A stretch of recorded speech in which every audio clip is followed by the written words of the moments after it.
It's time. Finally, a show for you. A once-a-week extravaganza, giving you the weekend's movies, the week's cons and entertainment events, what is worth watching on television for the week, the weekly comic book, novel, game, and collectible releases, as well as entertainment news and information. Everything you want, everything you need in pop culture. It's Pop Culture Kaboom with your host, Jimmy Jones. Hello, world. Welcome to the Pop Culture Kaboom radio show. Spencer Stoner is here. Rob Nault is behind the big board and prepared to take your calls. And I, your not-so-humble host of all things Pop Culture Kaboom. Kaboom, not kaboom. Kaboom. And I think that's Scandinavian for kaboom. Kaboom.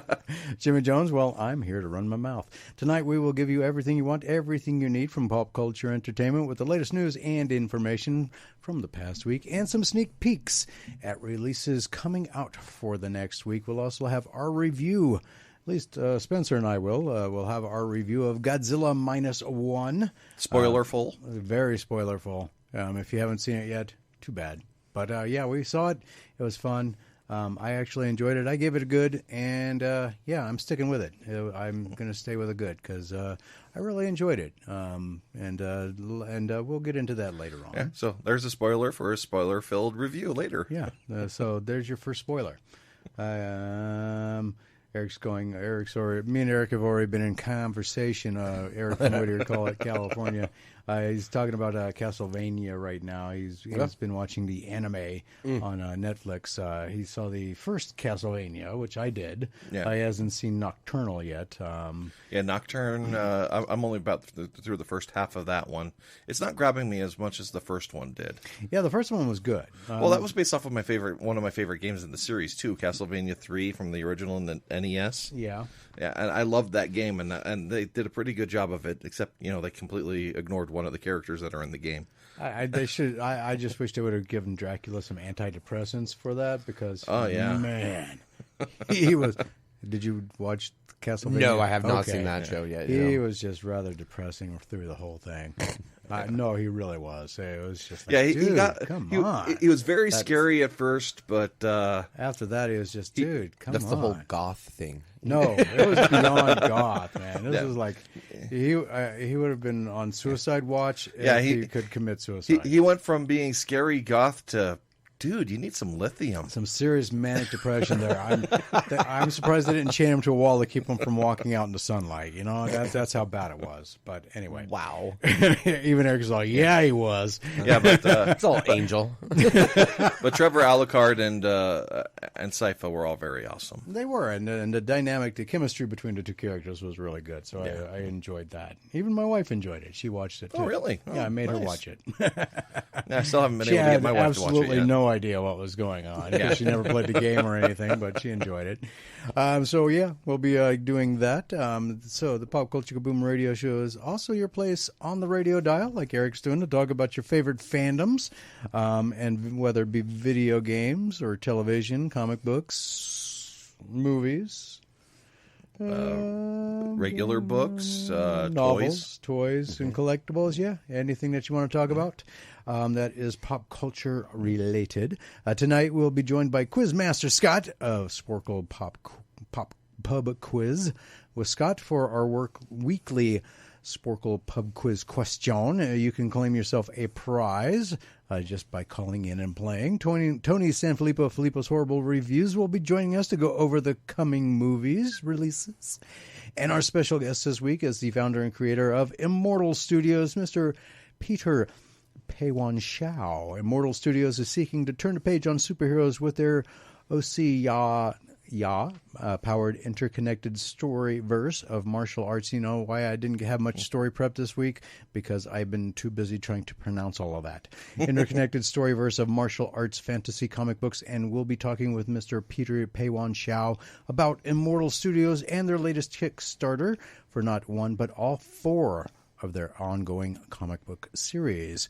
To add your thoughts, comments, or talk about your favorite fandoms, simply call 775-515-4141 anytime during the Pop Culture Kaboom radio show, or if you're too shy for the phones, you can send me a DM through the Facebook page like Eric is doing in Whittier, California. Still arguing about Chris Pratt's quality as an actor? Oh, yeah, I got to get to that. So Eric brought up an interesting point because he saw the Super Mario Brothers movie, and because I just kind of railed against Chris Pratt because my opinion of Chris Pratt is he, not as an actor in general, but as a voice actor, worst voice actor, him and that other guy.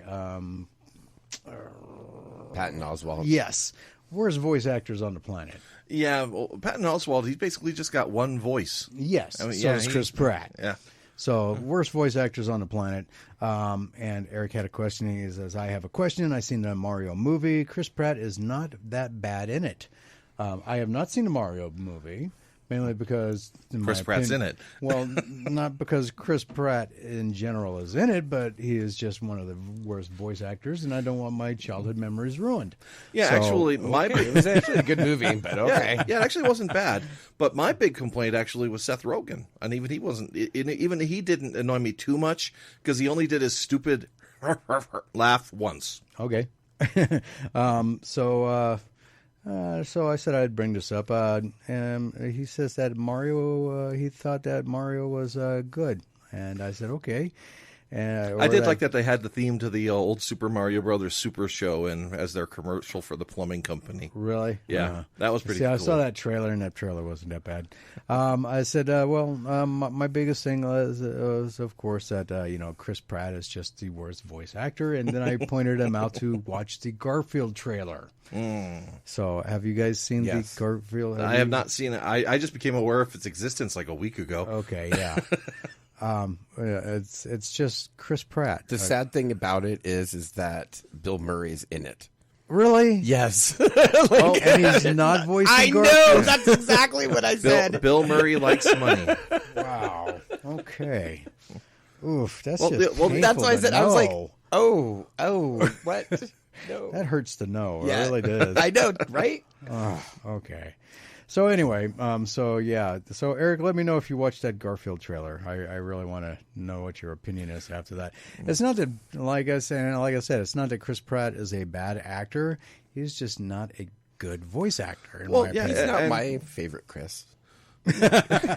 Well, and just being a good actor does not necessarily make you a good voice actor because Peter Dinklage was the voice of your little ghost computer companion in the first Destiny game, and people thought he was very wooden. But if you watch him in like Game of Thrones or Elf or pretty much anything else he's been in, he's a brilliant actor. It just doesn't translate to just singularly voice. He was a computer. Yeah, he's the little computer thing that resurrects you at the beginning of the story. Well, So maybe that's why he was wooden. Yeah, that's kind of where I'm going with that. That's what made me think. The little ghosts, they have their own personalities and stuff, so they have full personalities. But he wasn't really able to project it well because it doesn't have a face to have expressions with. So people thought it was very wooden because he couldn't. Even Eric says, Bill, not Garfield. That ruined it. Well, yeah, Bill. The only reason Bill Murray did the original Garfield movies because he thought he was going to be working with the Coen brothers, but he didn't. But he didn't realize it was the wrong Coen that he was working with. Which Coen brother was it? It wasn't. It was just somebody who happened to have the same last name as Coen. Oh, okay. Well, there you are. Who directed the Garfield movies. So, you know what? Seth MacFarlane actually is a better voice actor than I thought he was.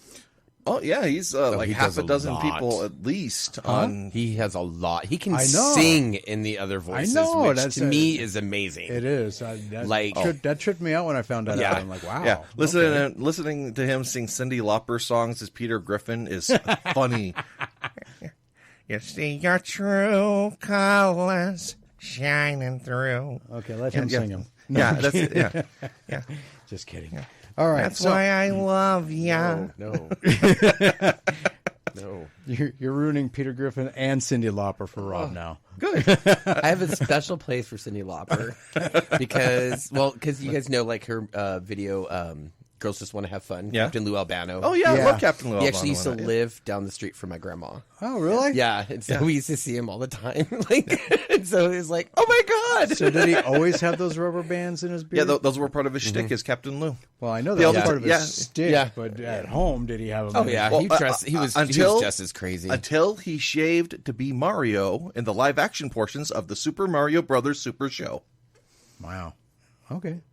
Interesting. So All we right. bring it all around again. So you can send me a DM through the Facebook page if you don't have time to comment during the show, but would still like to comment. You can reach us 24/7 by sending an email with your questions, comments, or concerns to popculturekaboom@gmail.com and follow these simple but very important instructions in the subject line. Put question, comment, or concern, or my fandom. In the body of the email, please add your first name. No last name is necessary, and I will not read email addresses on the air. Because we do not dox on this show. Yeah, that is correct. Also, include the city and state or the country that you live in. Then fire away with what's on your mind. I respond to each and every email. If you have a specific question for Spencer or Rob, I will forward the email to them to respond back to you. Bear in mind, emails are read on the air unless you specify for it not to be, or you cannot follow. Oh, Eric's saying just no. Well, you got him to agree with you on one thing at least. Wow. Okay. So yeah. I guess on Wednesday there was the open house here at KNBC 95.1 FM, and it sounded like it was a huge success. Yeah. Unfortunately, I ended up not being able to show up, but you guys were here, so Yes. Oh, yeah. thank you for representing. Yeah, we got to meet a lot of people. yeah. People that listen to our show, people that didn't listen to our show, but now probably said now they will, will, probably. and stuff like that. So they better be listening right now. So if you are, hello and thank you again. Yes, thank you. So, and you said one person who does listen to the show said something. Said that they go, we thought you were teenagers or something. It's like, maybe in maturity level. Yeah. But, Okay. yeah, and then I got to really Star Trek geek out with a guy while I was talking to. It was awesome. Oh, we talked Star Trek, everything from the original series through the movies to the. Really? Yeah. Okay. Oh, bad news on that front. I don't know if you heard, but it looks like there probably will not be another season of what's that? Strange New Worlds. No, the Seth MacFarlane one. Oh, Orville. Yes, Orville, yeah. There won't be a season 4 of Orville. It looks like. yeah. So It was well, fun. I heard while that it was really lasted. popular. Yeah, See, it's a I fun show. tried to watch it, but it was just like I just Well, could not. it started out very Family Guy-ish humor, but it evolved to be a really good Star Trek type style show with more humor in it. That's all. It got away from felt less and less like Family Guy and more like Star Trek as it went along. Oh, okay, good. But apparently he's very. I'm trying to find the right word that I can say on air. Very controlling when it comes to doing the writing. Oh yeah. So that's why there's probably. such delays with the episode or the seasons coming out, and so that's why they don't think there will be another season with how things are progressing. Oh yeah. So- His nerd sensibilities were very important to him on this one. I guess so. But anyway, so thank you everybody that did come out, and for those that came out and enjoy listening to the show. Sorry I wasn't here. I'm glad you got to meet Rob and Spencer though. And for those that are now just tuning in, welcome, and hope you enjoy the show. For everybody else, here's some other stuff that is upcoming. KNVC 95.1 FM's very own Canyon White will be having a very special event at A2 Zin here in Carson City, Tuesday, December 5th, 12:30 p.m. to 1:30 p.m. This will be a very special interview and Q&A session with award-winning singer-songwriter Lacey J. Dalton. Mm. You know who Lacey J. Dalton is? I've heard the name. No? Man, I don't even listen to country music, and I know who she is. Yeah. You are encouraged to attend for free. This is a very special recorded event, and if you cannot attend the recorded performance, interview will be broadcast right here on KNVC 95.1 FM's The Canyon Club, Thursday, December 8th, 2023, 7 p.m. to 9 p.m. Pacific Time, 10 p.m. to 11 p.m. Eastern Time. Yeah, she's won some Grammys and stuff like that. So, very huge thing. Congratulations to Canyon White and the Canyon Club for getting this interview. And I encourage, if you have nothing to do on Tuesday, December 5th, it is free at A to Zen here in Carson City, 12:30 p.m. to 1:30 p.m. Go down and ask Lacey J. Dalton some questions. And, they're going to be premiering her brand new single, too, by the way. So very cool. There are now 279 days until Carson City, Nevada's first ever pop culture and comic book convention, KaboomCon. 97 and Now Productions will be putting on KaboomCon Saturday, September 7th, 2024. Yay, we got a little fanfare for that. 10 a.m. to 6 p.m. Follow KaboomCon on Facebook to keep up with details on all of the entertainment and activities that will be taking place throughout the day and who will be at KaboomCon 2020-24. 2020-24. 2020-24. Yes. A portion of the proceeds from KaboomCon will go to Cold Nose Rescue and Sanctuary in Mount House and KNVC 95.1 FM Community Radio. And tonight, Mark Helton from 97 and Now Productions will be making a surprise visit. When, I don't know, but he will be calling in. Okay. Oh, that's a surprise Hence part. the surprise. Okay. Yeah, I know it'll be a surprise visit. I just don't know when. So that's the surprise. And he has surprise. Remember Gomer Pyle would say that? Okay. Surprise, surprise, surprise. Yeah, we're teenagers. I can quote stuff like that. Yeah. And he has some big announcements about KaboomCon to share with us and some information about the remaining episodes of Murphy's Inc. as well. Episode 13, titled Fix It, is on tonight after the Pop Culture Kaboom Radio Show, which means there are only 2 more episodes left after tonight. So you definitely want to be tuning in to hear what he has to say at some point during the show. So, yeah. So let's talk real quick because we only got a couple of minutes here. And the big story is rather lengthy, and it has to do with Star Wars. So we'll get to that after we talk with Scott. But let's talk Godzilla. Let's talk Godzilla. So let's start off with that. And first off, I want to say about Godzilla -1. Godzilla -1 is breaks box office record with its domestic debut. Per Deadline, Godzilla -1 has opened at the domestic box office with 11 million. This sets the new record for 2023's largest opening for a foreign movie, overtaking the 10.1 million haul garnered by Demon Slayer Kitsu no Yaba in March. As the film's release kicked off the final month of the year, it's unlikely to have this record dethroned by another film before January.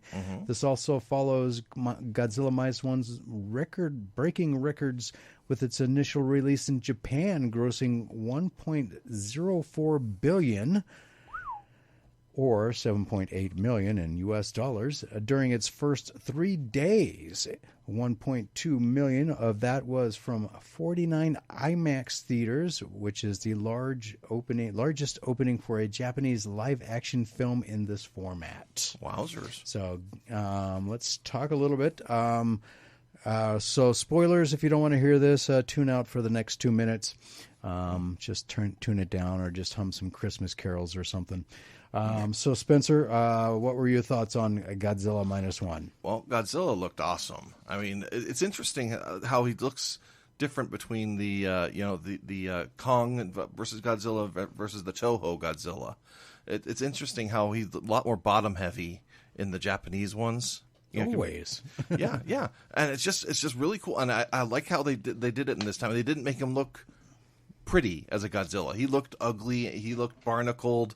He looked like he was ready to mess stuff up.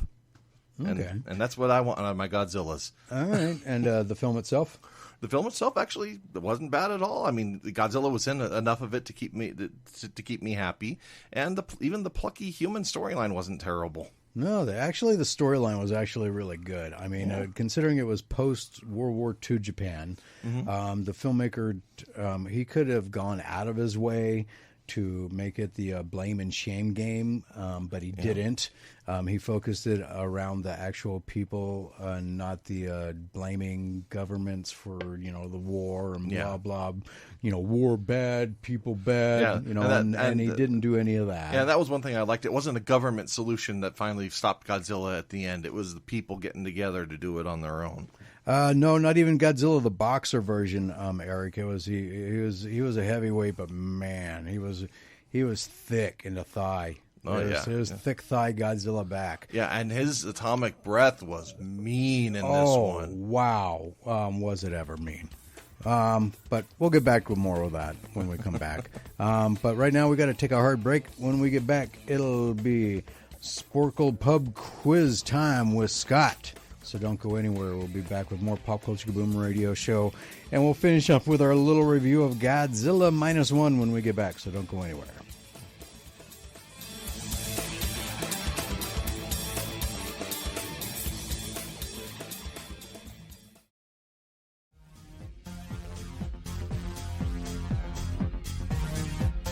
Welcome back to the Pop Culture Kaboom Radio Show. Everything you want, everything you need in pop culture entertainment. And it is Sporkle Pub Quiz with Scott time. And joining us right now is the Pub Quiz Master, Scott.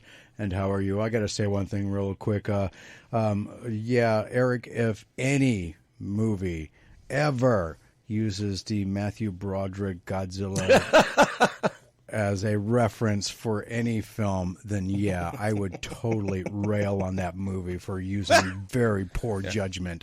I still have my Godzilla cup holder from that movie. Okay, that's fine. I love how Godzilla took that Godzilla out in one shot in Godzilla Final Wars. And it needed to. And that was the funniest scene in that movie. Absolutely. So, but anyway. Hey, Scott, how you doing? I'm doing good. How are you doing? I'm all right. So, it is pub quiz time with Quiz Master Scott. And to participate in the Sporkle Pub Quiz with Scott, anyone can participate. All you have to do is answer the trivia question correctly. If you get it wrong, we have to hang up on you. But you can call back until we have a winner or until the show ends, whichever comes first.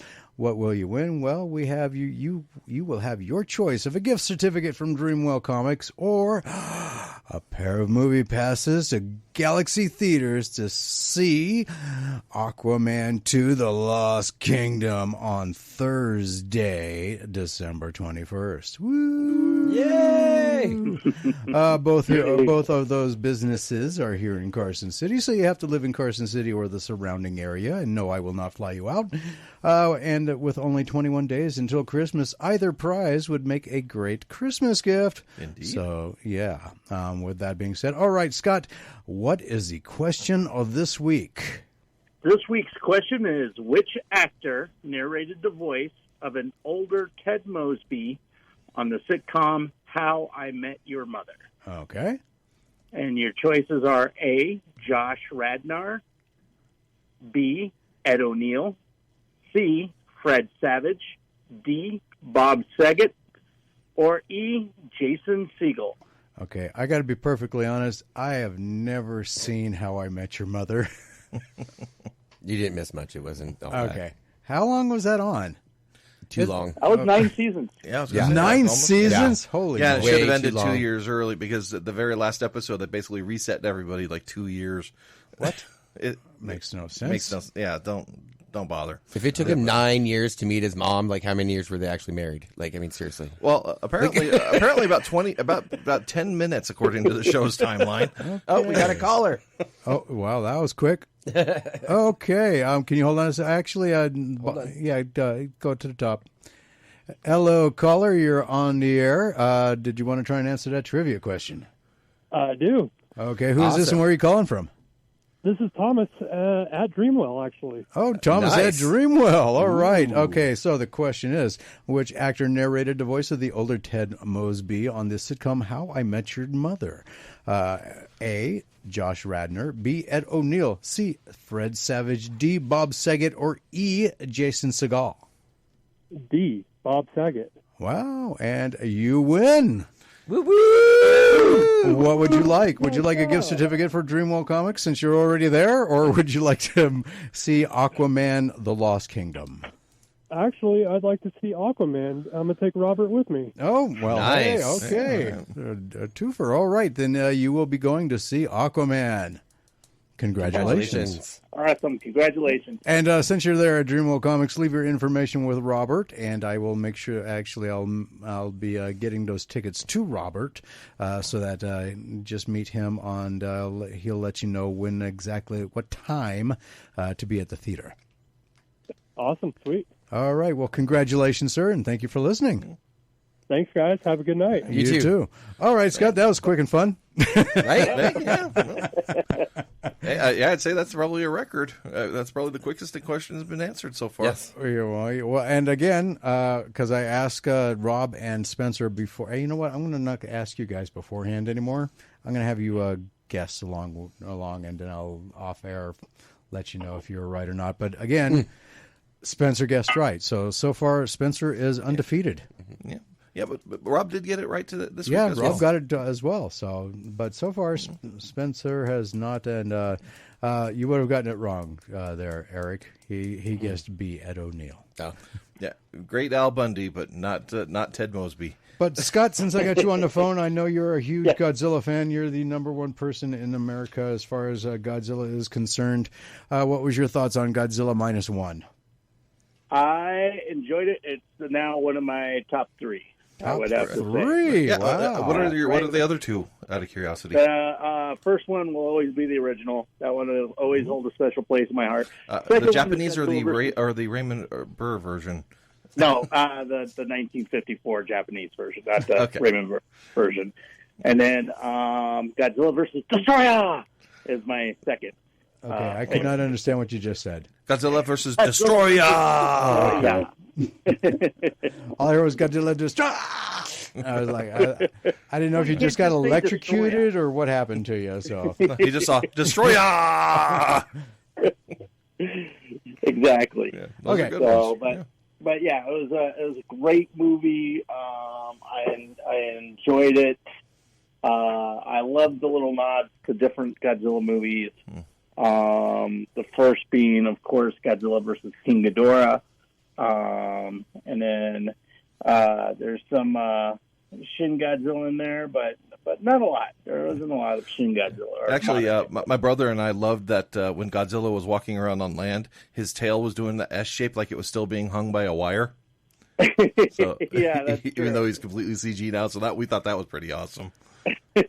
see, that was the only problem I had with the movie was the inconsistency in the CGI. I wish they would have had a better budget so that they could have been more consistent with it.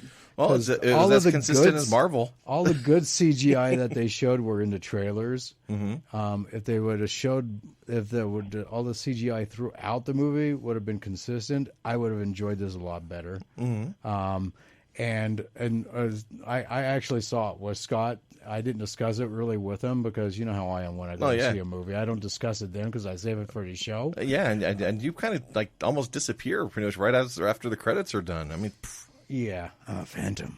I need to what? I know. I see this commercial with.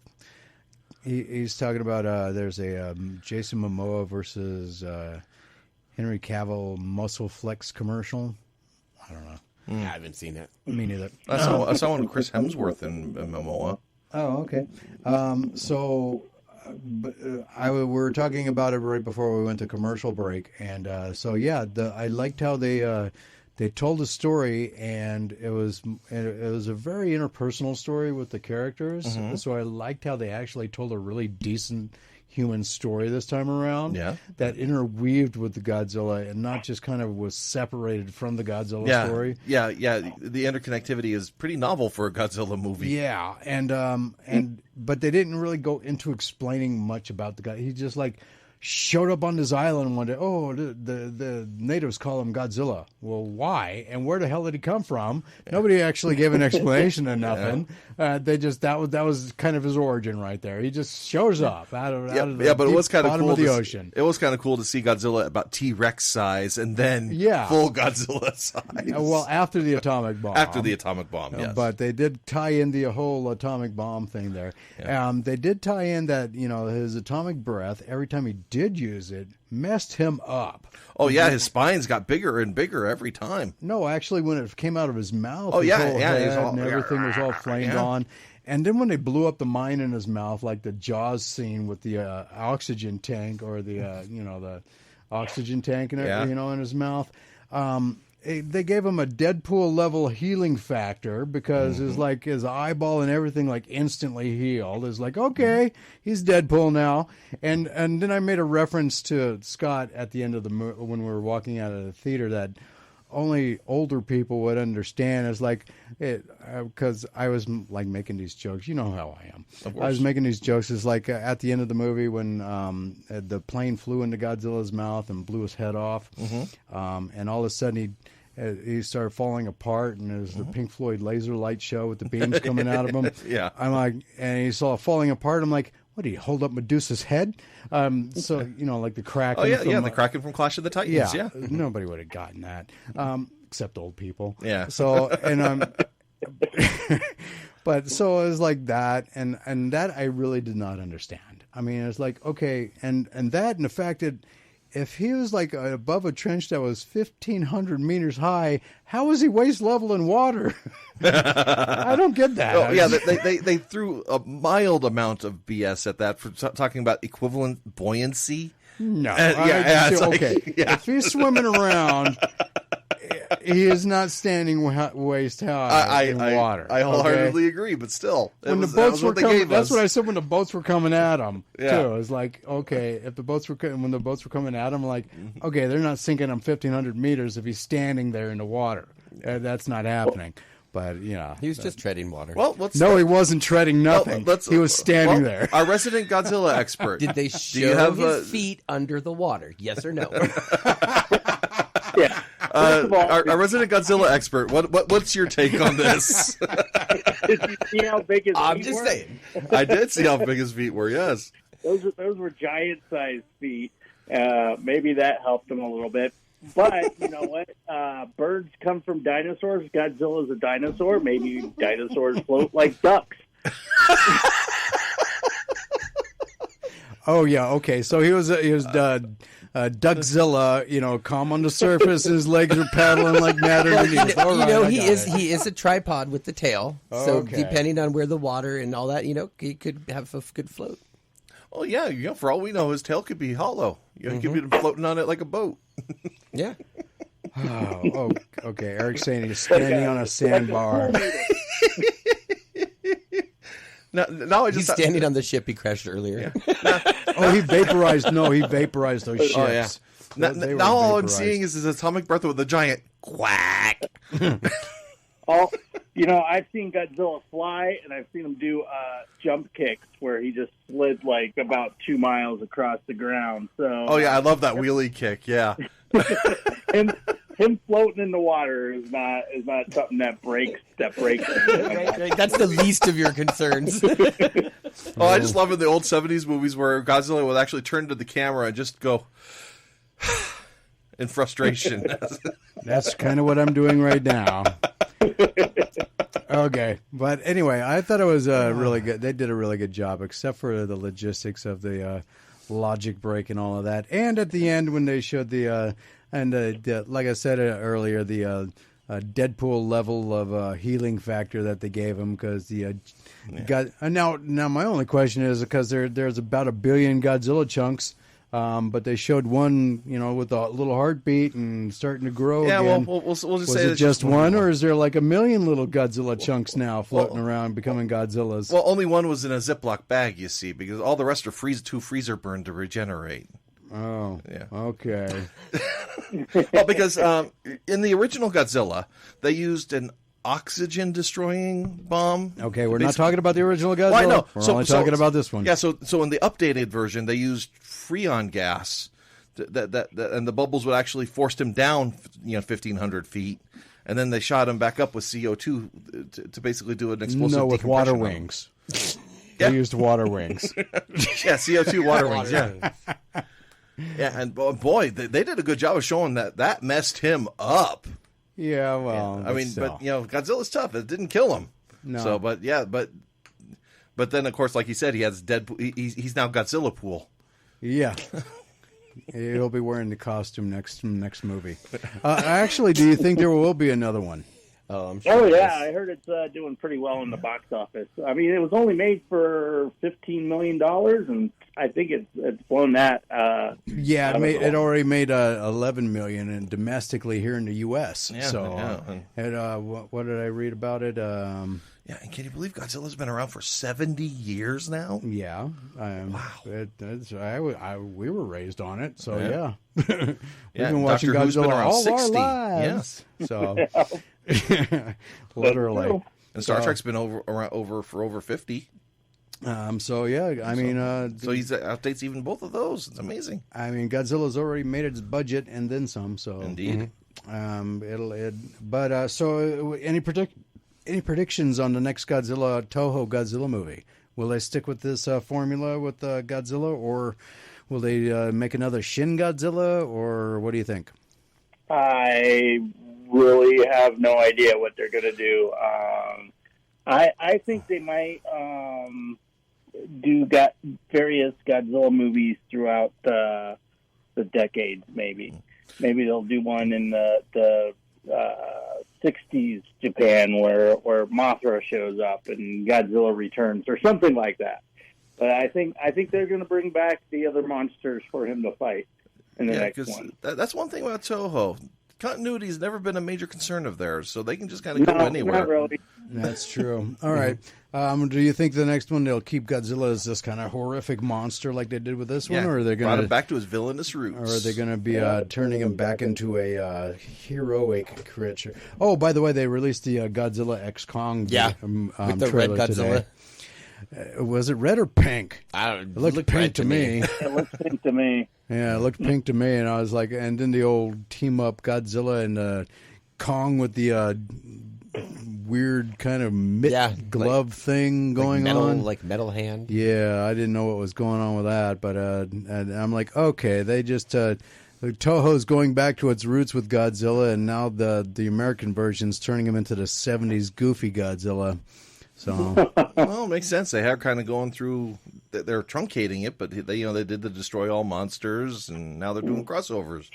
So I expect to see the flying Godzilla kick in this. I hope so. Godzilla X Kong. They got to sell toys, so Oh, and the worst CGI looking orangutan baby I have ever seen in my life, wasn't it?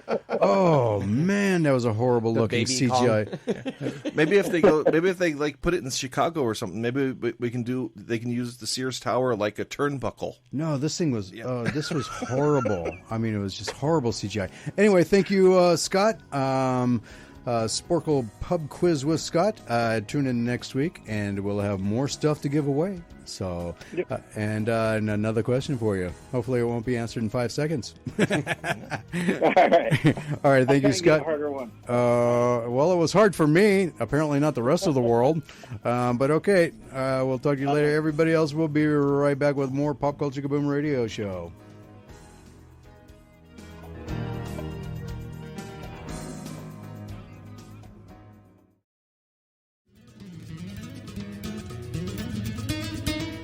Welcome back to the Pop Culture Kaboom Radio Show. Everything you want, everything you need in pop culture entertainment.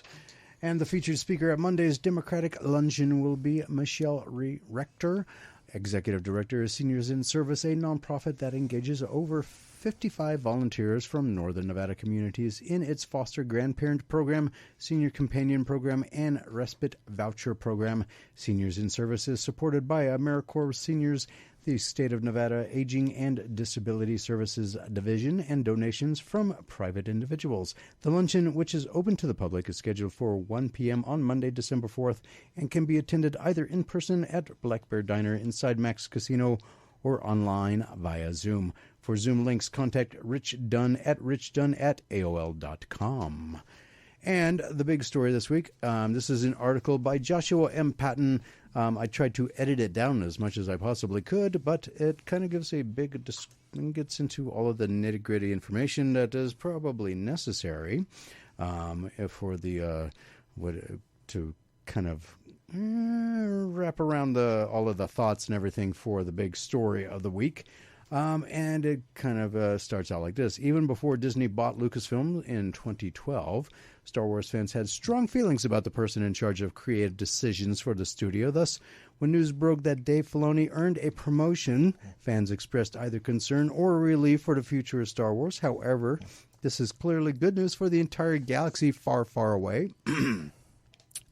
Ever since Star Wars The Force Awakens, fans have been torn about the direction the largest saga should go. Well, some wanted Rey Skywalker to come by her name genetically as the progeny of Luke and some other figure. What? Others embraced the idea teased in Star Wars The Last Jedi that Rey was a nobody, just some random kid chosen by the Force to save the galaxy, and some just one of those movies just forgotten, like me. Yeah, the thing about the nobody thing, that's kind of hard to pull off in Star Wars when you have the guy who has the ice cream mixer as a name. Ice cream mixer in Empire Strikes Back, when they're evacuating Cloud City. It's not that she didn't have a name; it's just that she wasn't anybody of interest to anything. Well, I know, I get that, but it's kind of hard. It's kind of a hard sell in how they set up the universe. To me, and I didn't. No, that's kind of like how Luke was, how we were introduced to Luke. Oh yeah. I'm not saying it was a deal breaker. I'm just saying it was just kind of unusual. And I didn't feel it was sold well. Thus, that was the problem with the Host sequel movies.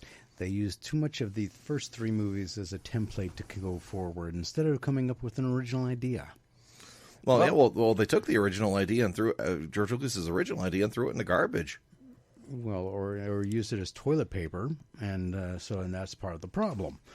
Anyway, others embrace the blah, blah, blah, blah, blah, blah, blah, blah, blah. This ultimately represents two distinct storytelling philosophies.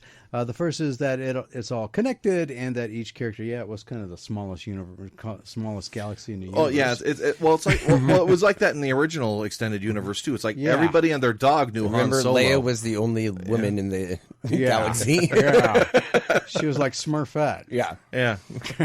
Anyway, a character who appears in the story has a deep connection to the saga's past. The second is the opposite. Some fans want new stories about new characters. I do, seeing this as the best way to expand the Star Wars out of the Skywalkers and George Lucas's massive shadows. And The Mandalorian kind of sold that idea. Yeah. However, with Dave Filoni's promotion to Chief Creative Officer at Lucasfilms, he's effectively replacing his previous title of Executive Creative Director. In words of somebody, I'm even going to try and pronounce that, from that old El Paso commercial. Why don't we have both? Dave Filoni was born in Pittsburgh, Pennsylvania in 1974, just 3 years before George Lucas changed cinema forever with Star Wars Episode 4, A New Hope. He studied at Edinburgh University, a prominent art school just an hour or so north of the city. From there, he got his start in animation, working on such series as King of the Hill, Timo Supremo, and an early role with Disney working on Kim Possible. However, his first opportunity to flex his storytelling muscles on an animated series steeped in a rich, fantastical mythology that introduced kids to a brand new universe was Avatar: The Last Airbender. Filoni often talks about how he got his role at Lucasfilms while working on that series, like most kids his age. One of my absolute favorite shows ever, Avatar: The Last Airbender. Like most kids his age, the first Star Wars trilogy was a transcendental moment. However, unlike many adults his age, he also adored the prequel trilogy too. True. In fact, when got the call, inviting him to interview at Lucasfilm, he was working on, of all things, a Plo-Koon cosplay to the premiere of Star Wars Episode 3, Revenge of the Sith. He also thought the call was a prank from some colleagues who knew that telling stories in the Star Wars universe was a dream. He spent the next few years essentially working as George Lucas's personal storytelling Padawan learner, while Lucas only wanted to tell new stories set in between the final two films and the prequel trilogy. He'd often suggest bringing other characters from the expanded universe. Another DVD extra reveals he had also convinced Lucas to make Darth Raven canon during the famed Mortis arc. of the series, only for Lucas to decide against it since the Sith didn't get live in the Force between death. When Lucas retired and Star Wars went to Disney, Filoni introduced the first project of that era, Star Wars Rebels. While the movies didn't necessarily need it, Star Wars The Clone Wars helped rehabilitate the prequels for older fans. That what really happened, ironically, can be explained by pointing to the other Star franchise. The first season of Star Trek Picard did have fan service, but only because the people making that show were themselves fans. Filoni saw both of Lucas's trilogies as the same story, and through Clone Wars and Rebels, he helped illuminate that connective tissue for the audience. As Lucas taught him, he simply wants to tell a good story, but the love he carries for Star Wars found its way into those narratives. One advantage Filoni has over younger fans is a sense of perspective. He was a fan before he was a storyteller. The connections he creates, however, can make it seem like an audience needs to watch everything to understand a show like Ahsoka, yet he remembers what it was like to discover this galaxy when those connections were merely implicit. As a kid, I watched A New Hope and heard about the Clone Wars and the Jedi Knights. He said to Entertainment Weekly, I didn't know what any of that was, but it didn't take away from it for me. It just made me feel like there was a sense of history and depth to the storytelling. Specifically, this means when Baylan Skoll stands looking at statues of the Father and the Son from the Mortis Arc, the audience doesn't need to know who they are. The moment is meant to be mysterious. Even those who recognize the Father and the Son don't know why there are giant statues of them on Peridea. It's just that most modern fans don't know what it was like being forced to wait 25 years to learn what the Clone Wars were. Stories like Andor or the Apocalypse can reference the other elements of the Star Wars canon without taking away from the substance of each show's particular story. Critics of Dave Filoni's promotion of chief creative officer suggest his influence will force legacy characters into stories where they don't belong.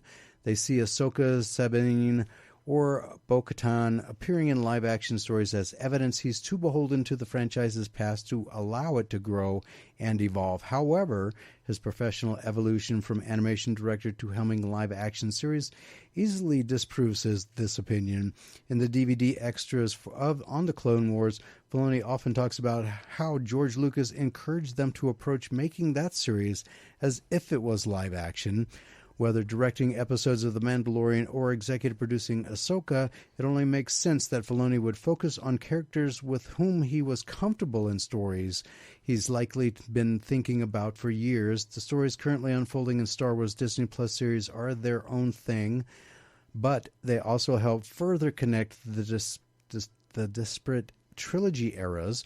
This isn't about making the galaxy small or even more cynical corporate synergy. Rather, it's a way to show how the decisions and actions of the past affect the future and vice versa. It's nice The Mandalorian Season 3 continued the journey Bo-Katan started in the Clone Wars and carried over to Rebels, yet even without that narrative context, her journey in Season 3 was simply about the loss of faith and what it takes to recover it. The ability to operate in two storytelling paradigms simultaneously is partly what makes Dave Filoni's promotion good news for Star Wars. New stories will still have the freedom to explore their own questions and philosophies. However, they will also fit nicely into the larger tapestry of the Star Wars saga. With any luck, these future stories will also fill in any gaps, or Star Wars plot holes, or as many call them.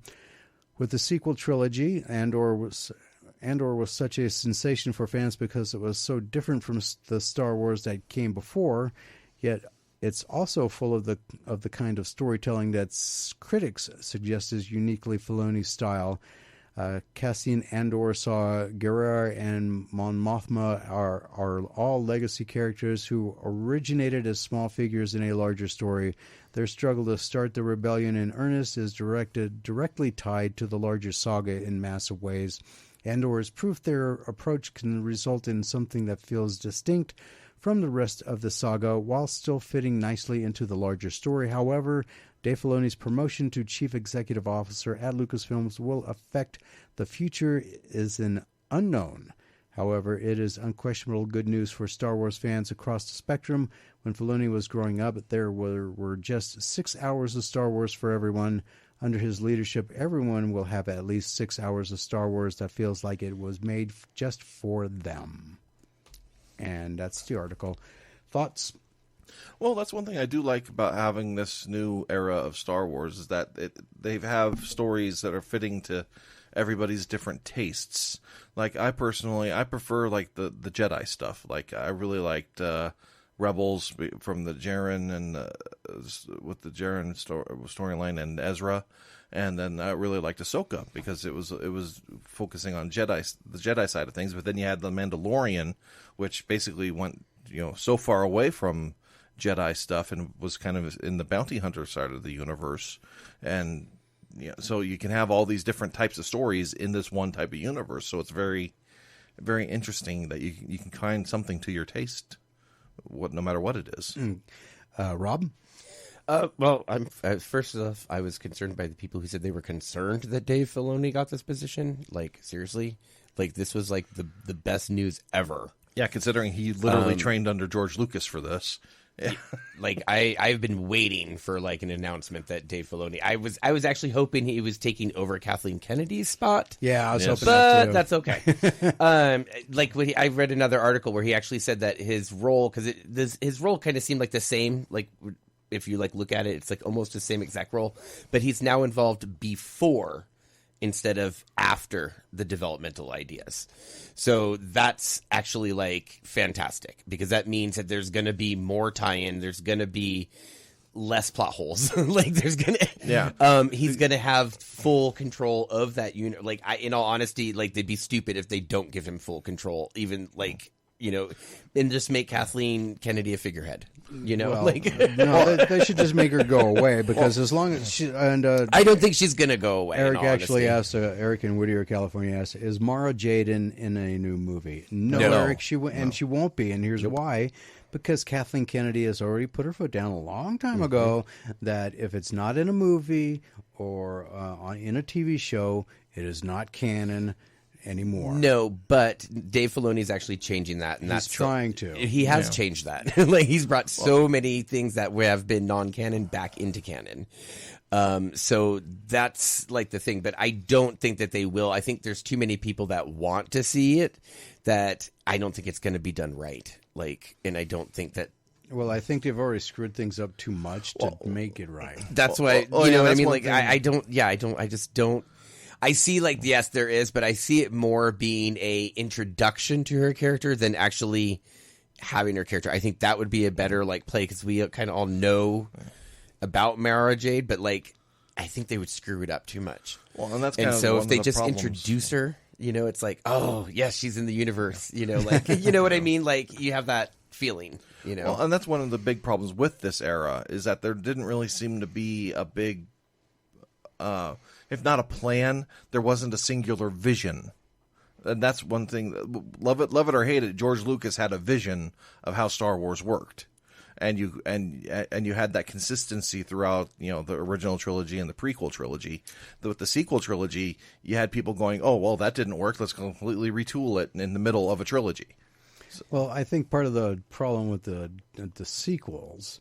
And they had too many cooks. Well, that and the directors, like they would change the directors too often, and the directors have their own visions. And that's the problem. The directors had their own vision, but there wasn't anything guiding it. Exactly. George Lucas, actually, the original trilogy, I don't think didn't like somebody George else. Lucas did the first. George Lucas directed the first one. Erwin Kirshner directed the second one, and Richard Marquand directed Return of the Jedi. But they had a blueprint to go off. Yes. Correct. Yes. J.J. Abrams did not have a blueprint for them to go off of. That's why he had to come in. He was going off of these directors' ideas of what they wanted to go off of, and then this story would be started, and then that director left for whatever known reason. We have a new director who, well, that's kind of all right. So let's change it to this way, and And they viewed it afterwards. Yeah.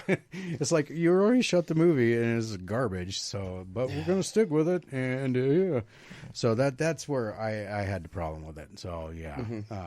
And they should have had a blueprint for, if they're going to do a trilogy, have a blueprint for a trilogy before you start putting, tell the directors, this is what you're going to follow. Right. And that's what Marvel should be doing, too. It's like, this is our 5-year plan. This is our movie plan. Yeah. This is our arc plan. Right.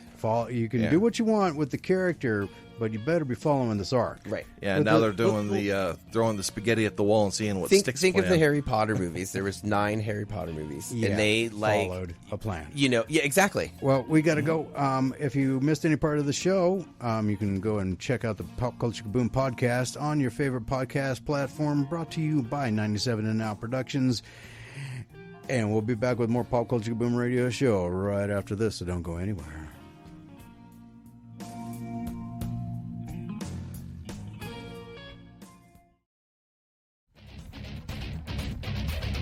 Welcome back to the Pop Culture Kaboom radio show. Everything you want, everything you need in pop culture entertainment. So Mary Jane Watson and the Black Cat are putting their friendship to the test in a new team-up series. Both ladies are former flames of Spider-Man, but have made a name for themselves separate from the wall crawler. Black Cat has gone from common thief and criminal to a legitimate street-level hero, while Mary Jane has gained her own superpowers as the hero with the dumbest name, Jackpot. Kind of an homage to the Face It Tiger. You just hit the jackpot line. Yeah, it was just goofy. Their adventures in events like Dark Web have led to Marvel issuing the duo in a miniseries appropriately titled Jackpot and Black Cat. Come March, Jackpot and Black Cat will work together to stop a blackmailer from Spider-Man's Rogues Gallery. The 4-issue Jackpot and Black Cat is by writer Celeste Bronfman and artist Emilio Lasso. Bronfman penned both of Mary Jane's first outings as Black Jackpot in Amazing Spider-Man number 925. Collector alert. And her first solo outing as Jackpot in a miniseries this January. The Eisner-nominated Black Cat and Mary Jane Beyond one-shot by former Black Cat creative team of Jed McKay and C.F. Villa was one of the first times readers got to see the two characters headline their own comic separate from Spider-Man. Now that Mary Jane is an up-and-coming superhero herself, they'll take their bond to the next level on an action-packed adventure to take down a villain that's blackmailing everyone, including Black Cat and Mary Jane. A description of the series reads, "Tough choices and daring missions await as Mary Jane and Black Cat become entangled in a plot that's brought the world to its knees." The description adds, "Luck be the ladies. When someone blackmails Black Cat into a public and blatant crime spree, Jackpot comes to her aid. What classic spider villain is behind the blackmail? Someone with history, at least one of our titular heroines. Jackpot and Black Cat #1 arrives in stores on March 27th, 2024. Collector alert. Marvel's latest Avengers book has already met its untimely end. Already, huh? Already. Wow. That was pretty quick. Yeah, it was. You don't even know which one it is, do you? No. Okay. In a recent, that's why it met its untimely end. In a recent post to his Substack newsletter, Marvel Comics executive editor Tom Brevoort revealed that Avengers Inc. will be ending with its upcoming 5th issue. The book, which follows Janet Van Dyne, the Wasp, and Victor Shade, only launched in September of this year. According to Brevoort, the sales were not enough to keep the book going. Unfortunately, there weren't enough like you, so we will be wrapping up the series with issue number 5. Brevoort said in a response, why didn't they just go to 6 and just call it a miniseries? Brevoort said in a response to a fan question about the future of Avengers Inc. Avengers Inc. kicks off with a deadly conspiracy rooted in the ghosts of the Avengers past that only founding Avenger Wasp can solve, but she won't be alone as she finds a new partner in Victor Shade. You know who Victor Shade is? Rob? No, I'm trying to place him. It sounds familiar, but I'm like... This former alias of Vision mysteriously resurfaces just as Janet discovers a score of supervillain murders. Will he guide Wasp to the truth, or is his familiar guise hiding the very clues Janet needs to crack the case? Dun, dun, dun. Her name is Janet Van Dyne. She's a hero. She's a celebrity. She's hunting a killer. His name is Victor Shade. He's a villain. He's an enigma. He just got killed. And together they're out to solve every mystery in the Marvel Universe, starting with their own. Wait, didn't you just say she was out to get him? Yeah, What? and he died. And Like, I'm very confused. Like, it's No, she's a hero. She's a celebrity. She's hunting a killer. yeah, he's a villain. His name is Victor Shade. He's a villain. He's an enigma. He just got killed. okay. Well, the way that you said it sounded like after you said she's hunting a murderer. His name is Victor Shade. So like it sounded like he was the murderer. That's I'm like, wait, I'm very confused. Yeah, well, and that's why it's getting canceled after 5 issues. All right, so let's talk about the upcoming comic books that are being released this week on December 6th. At least here I highlight the number one issues and or major story or anniversary issues that are being released because those are the ones that have the most value interest to collectors and investors. Don't base your buying decisions solely on my opinion. It, after all, is only my opinion. To keep this list to a minimum, I do not include in it trade paperbacks, graphic novel collections, hardcover, softcover volumes, or reprints. If you are an independent comic book company or creator and you have something coming out, please let me know by sending me an email at popculturekaboom@gmail.com. Put upcoming comics in the subject line and include in the body of the email the publisher name, the title of the book or books, when the book or books will be coming out, and their issue number so I can add them in the future. First up, Archie Comic Publications has Archie Christmas Spectacular 2023 number 1 one-shot. Black Box Comics has Dead Detective number 1 of 5 with a wall-busting 5 cover variants. Boom Studios has Orcs The Gift number 1 of 4 with 3 cover variants. Stuff of Nightmares Sleigh Ride number 1 one-shot with a bank-busting 10 cover variants. Coffin Comics has Hellwitch Sacrilege number 1, Lady Death Cyber Art number 1, Lady Death Masters Dan Mendoza, number 1. Comics Experience Publishing has Miracles number 1 of 4 with 3 cover variants. Wire Fence number 1 one-shot with 2 cover variants. Dark Horse Comics has Star Wars The High Republic Adventures Phase 3 number 1 with 2 cover variants. Time Traveler Tales number 1. DC Comics has Batman Santa Claus Silent Night with a K, number 1 of 4 with a wallet-busting 6 cover variants. Titans Beast World Tour Metropolis number 1 one-shot with 3 cover variants. Titans Beast World Waller Rising number 1 one-shot with 3 cover variants. Devil's Due Studios as Mercy Sparks No More Angels Left to Fall number 1 with 4 cover variants. Dynamite Entertainment as Legendary Red Sonja number 1 one-shot with a wallet-busting 9 cover variants. Image Comics has Bloodrick number 1 of 3. Creepshow Holiday Special number 3, Creepshow Holiday Special 2023 one-shot with 3 cover variants. I got all these numbers mixed up all of a sudden. Our Bones Dust number 1 of 4 with 2 cover variants. Mad Cave Studios Skeeters number 1 of 4. Yes, they're talking about mosquitoes. Oh, okay. There was an old, like, really bad movie, Skeeter, called Skeeter. Yeah, I remember that. With the giant... Did you know what Skeeters was? Oh yeah, I'm familiar with that. Living in Idaho for 7 years makes you familiar with that. But then I was thinking of the Muppet. Skeeter? Oh, okay. I got Yeah, you. so it's like, why would anybody want to make a comic of that Muppet? You know, I know 2 people, and I swear I'm going to convince them next year to be Bunsen and Beaker. Yes, Nice for Halloween. I am not kidding. That would be awesome. It would. I'm going to take pictures and show you guys next week. Oh yeah, You'll see it. You'll die laughing. Marvel Comics has Marvel's Voices Avengers #1 with 3 cover variants, Sentry #1 with a wall-busting 5 cover variants, Thunderbolts #1. Boy, are they monopolizing on our trying to monopolize our. Yeah, you got the right word. I do. Yeah. Okay, on the Marvel on the movie coming out with a bank-busting 10 cover variants.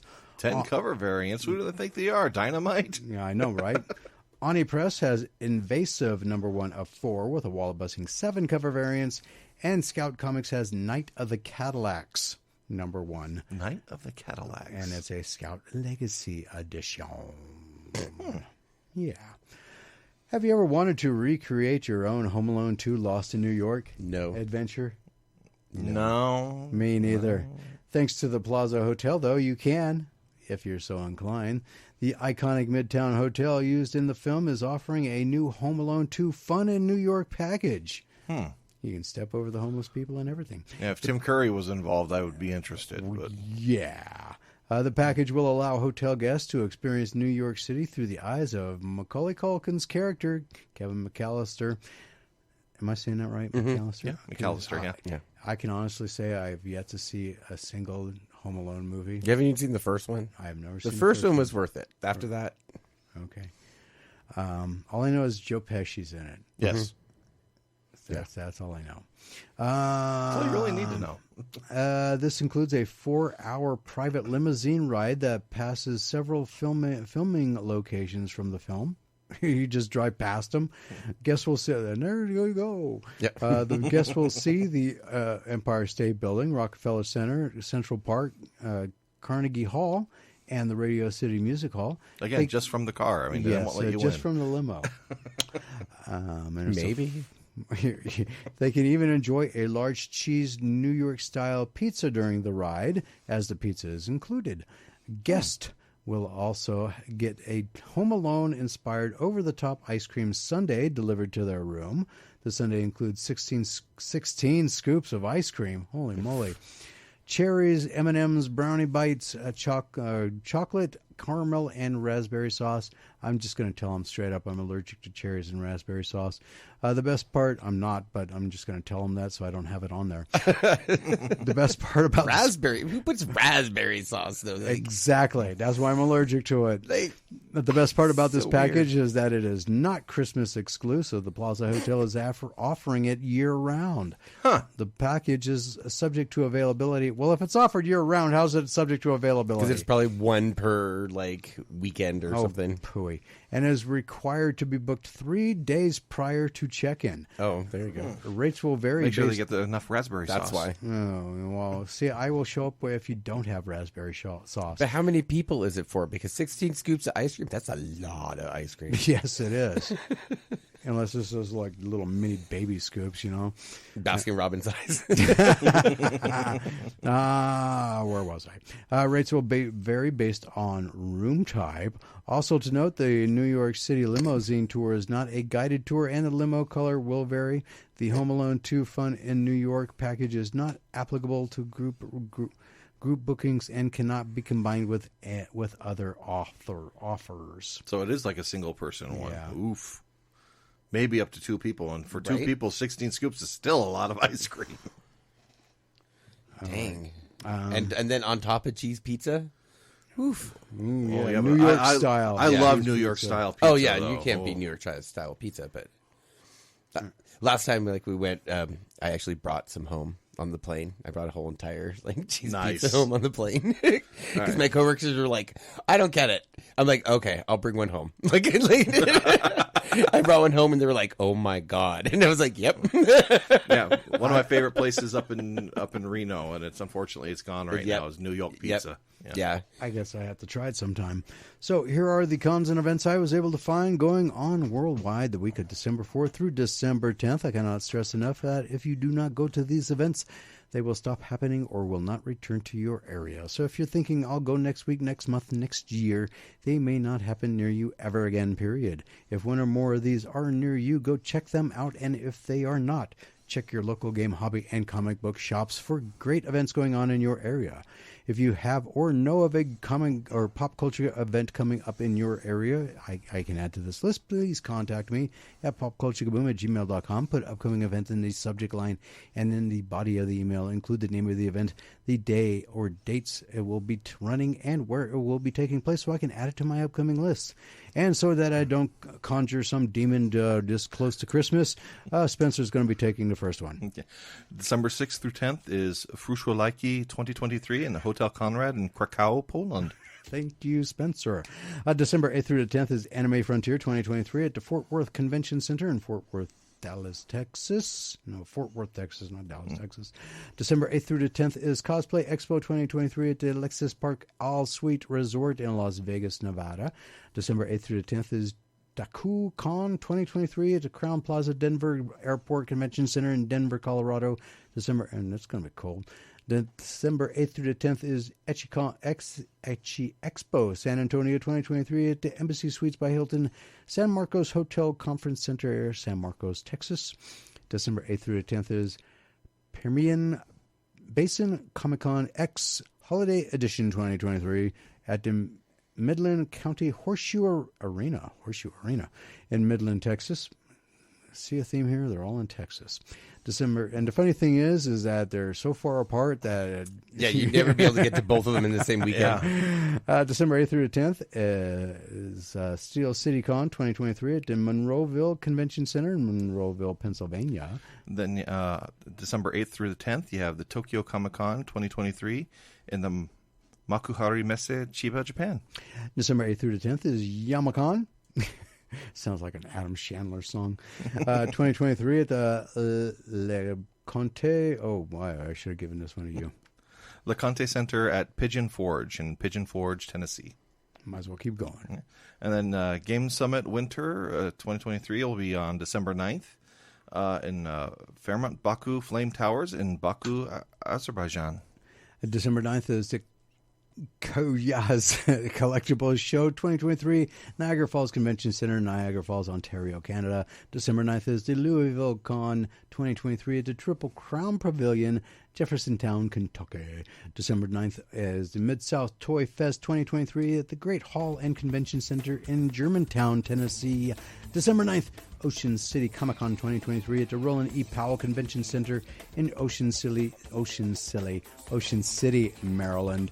And with the music coming up, that means it is time for us to take a hard break. When we get back, it will be movie time with Mr. Tony Sanfilippo. So don't go anywhere. More Pop Culture Boom Radio Show coming right back at ya.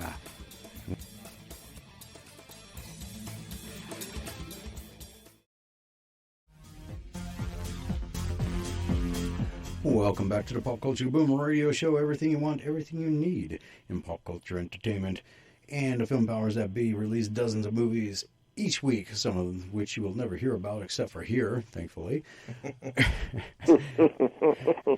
And from each week's upcoming releases, they are carefully picked over from Rotten Tomatoes, and up to 5 films are selected from genres that I would watch. And those genres are action, adventure, horror, science fiction, anime, and fantasy, and that is pretty much it.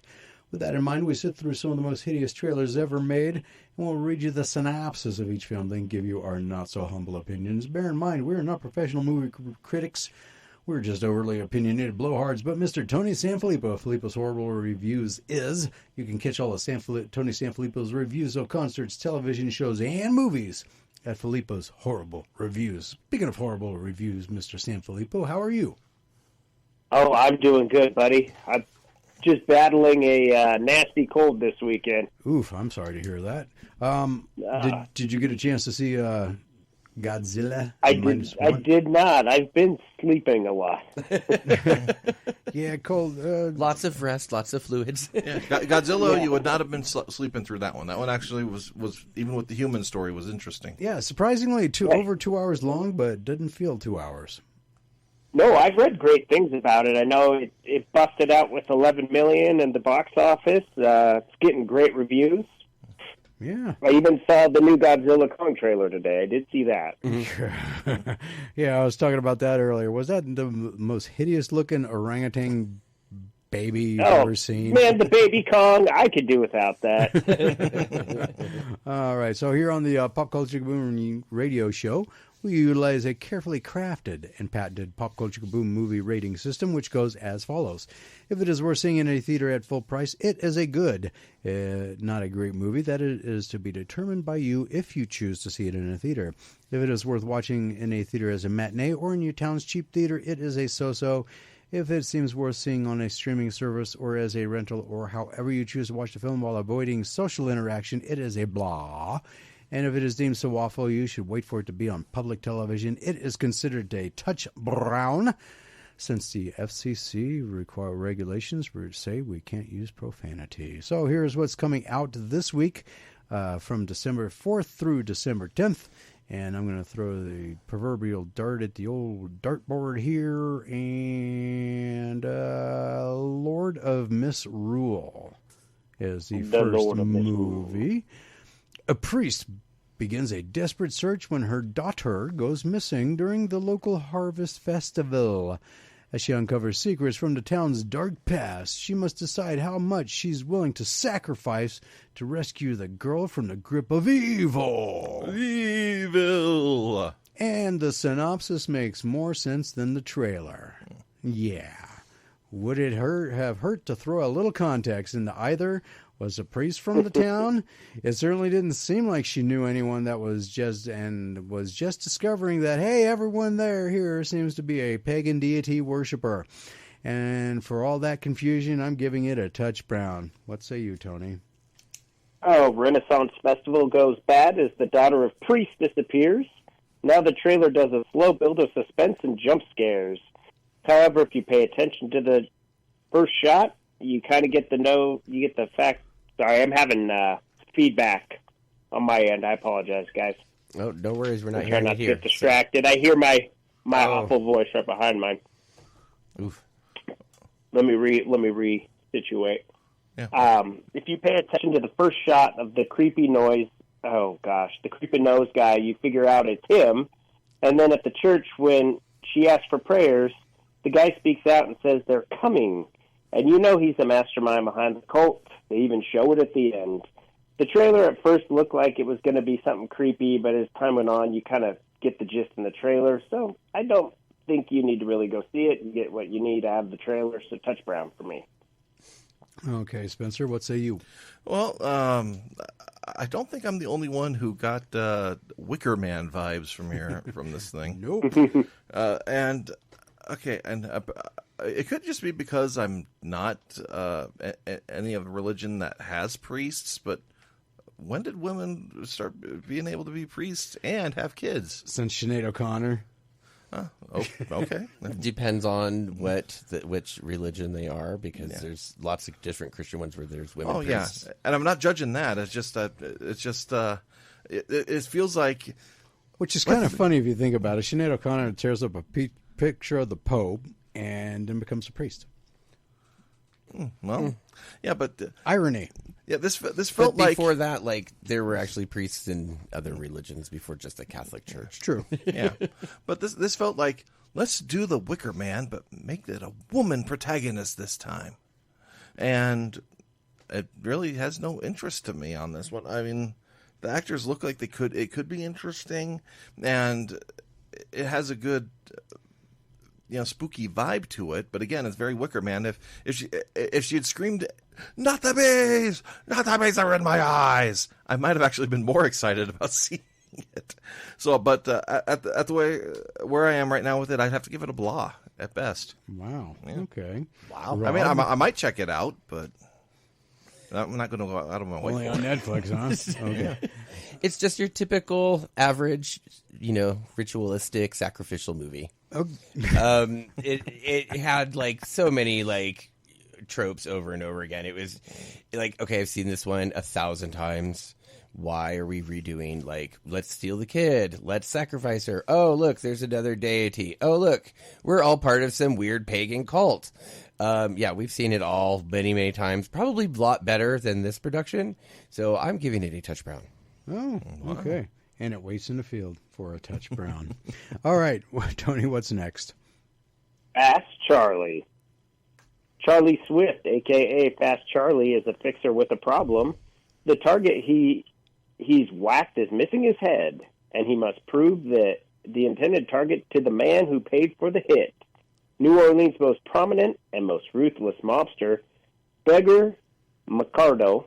Charlie enlists Marcy Kramer, the victim's ex-wife, and a woman with the backbone and skill set Charlie needs.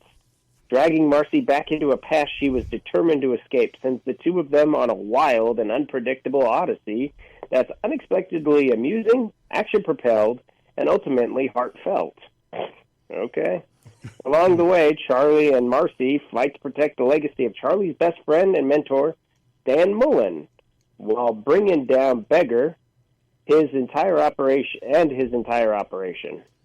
Okay, well, that was pretty descriptive. Bond, James Bond.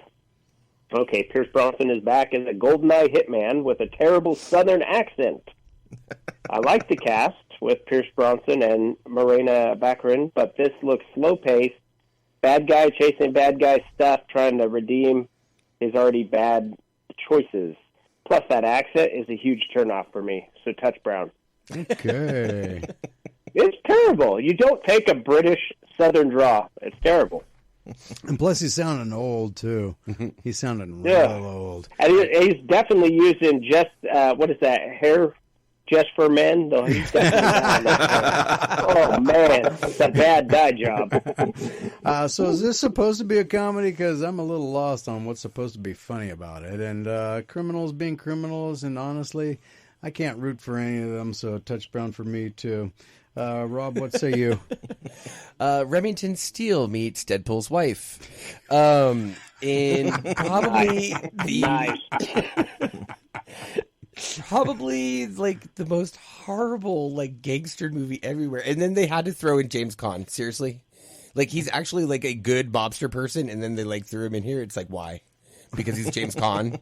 That was like your redeeming quality? No. Touch Brown. Spencer? I don't know.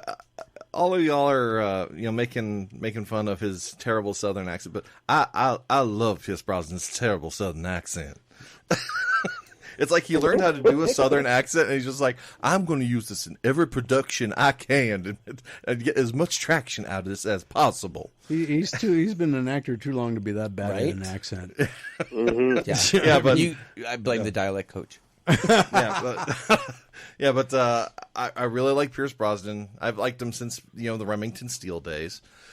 Morena Baccarin, I'm a big fan of hers as well, and I mean, who among us hasn't grown up with James Caan in the movies? I mean, so I got to check this out, especially with it being his last movie, and it looks like it could be fun. So I am going to give this a so-so. Wow. Okay. Nice.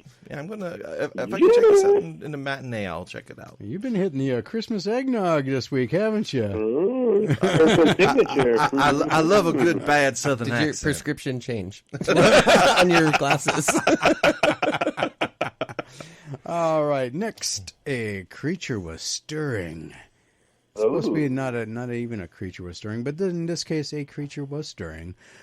Faith keeps her troubled teenage daughter on a tightly controlled regimen of experimental drugs, their only means of fending off a mysterious, terrifying affliction. But after two burglars attempt to rob the home on Christmas, they stumble upon a long-kept family... Who stumbles upon it? They really don't say. A long-kept family secret with monstrous consequences. Okay. So these two introduced characters are trying to rob the house. Well, they get what they deserve, and it'll be worth watching, just not in a theater for me. So I'm going to give this one a block, because it looks like I don't mind seeing criminals getting tore up by creatures. That's always a fun thing to watch. That's part of the whole reason why I liked watching Pumpkinhead. But anyway, what say you, Tony? Oh, that's funny. I'm glad that the synopsis told you why they were there. I thought they were just some weird kids that just showed up at this house. I know, so did I. I thought they were like caretakers, or she was running a bed and breakfast or something. I never read the synopsis. Yeah. So I was confused. Yeah. What? I thought it was thought it was a little odd. I'm like, okay, well, are they just trying to hang out with this girl and she's just not feeling well? But I put, okay, Christmas horror, let's ride. Not Melissa McCarthy is a mom who has a daughter that has a demon in her. Seems like when the temp hits 102, it wants to break free. Seems like it gets out and jumps hosts. My thought is, why are these kids roaming this lady's house? And she says, you don't know what it's like to be a mom. And one scene, she's seducing the only guy I saw in the trailer. The Melissa McCarthy, the not Melissa McCarthy, becomes the beast. This movie looks lame. Touch Brown. Oh, okay. Sorry. It just looks stupid. Spencer? Yeah, like I didn't realize that there was that much plot in this. I didn't even read the trailer. I just watched the trailer. I didn't read the synopsis, and from watching it, the trailer is a lot more interesting without the synopsis. Wow. Okay. Yeah. And so visually, it looks very interesting. I just on that alone, if it can give a couple of good jump scares, I'll give it a go on the blah scale. All right, 2 blahs for that one. Rob, what say you? Yes, Kate from This Is Us has now grown up and divorced her previous husband, apparently, and is now with some girl, her daughter, who has some weird creature living inside her. It was a very weird, disturbing, kind of quirky trailer. It did not seem interesting at all. Both me and my wife were just like, It didn't have, like, I don't know. It seemed from the poster I saw was a much better, like, representation than, like, the trailer. So I'm going to give it a touch brown. Wow. Okay. Boy, you're flatlining it this week, Rob. He's joining me on the TV train. Yes. Boy. There needs to be a draw in the horror movie for me, and there wasn't. Wow. See, I thought it was so weird when the minute she was putting on the headgear. I thought, okay, she's going to go 10 rounds. I thought she was going to. Yeah, and then she like was hitting starts her head, headbutting a door. Yeah, I'm like, okay, that's not how you do it. Yeah, at first it was like, okay, is she like on the spectrum? And then no, she's having some beast inside of her that because like. Yeah, no, You didn't think that full contact yoga she was doing was worthwhile? I can tell you guys, I had 101 temps this weekend, and I didn't have no headgear, and I should have so there ain't no beast in me that I know of. Not anymore. You exercise that demon. All right. I sure did. All right, Tony, what is next? I guess the end we start from. When an environmental crisis sees London submerged by floodwaters, a young family is torn apart into chaos. As a woman and her newborn try and find their way home, the profound novelty of motherhood is brought into sharp focus in this intimate and poetic portrayal of family survival. Where am I? Where am I? Where am I? I don't care where you are. Touch Brown. Sorry, I'm not too good this week with movies, I guess. Okay, so if I go off the trailer, no, I would not watch this ever. The over and over again stated, where am I? Where am I? Was so painfully redundant in the 50 seconds it was said that, yeah, Touch Brown. Rob? I apparently watched a different trailer because I do not have any of that where am I in the trailer I was watching. However, it did not make it any better. It seriously was just like, could this be the most boring movie ever made? And it's like, I felt really bad because they're like, and Jodie Comer gives the best performance of her career. Really? I feel really sad for her because who's going to see this? No one. It's bad. She was great in Free Guy. That was about it. Right? And no one's going to see this. No one's going to see her greatest portrayal ever. It looks stupid. I'm giving it a touch brown. I saw that one coming. Very little doubt on that one. Mm-hmm. Spencer? Well, we got about 20 seconds, so do we want to... Well, can you do it in 20 seconds or no? Where are you? This wasn't even a trailer. It was a So basically, I could just give you my opinion. I'll give you my opinion, like how this trailer went. It's a touch. And that, I guess, means touch brown. All right, the first big brown streak goes to the end we start from. But when we get back, we'll get to the big 400-pound gorilla in the room this week, which is Poor Things. Oh, can't wait to get to that one. And, yeah. So we'll be back with more movies with Mr. Tony Sanfilippo once we get... Whoa. So we'll be back with more. We're in the tunnel. Yeah, I am. I'm out of the aluminum can. Yeah, we'll be right back.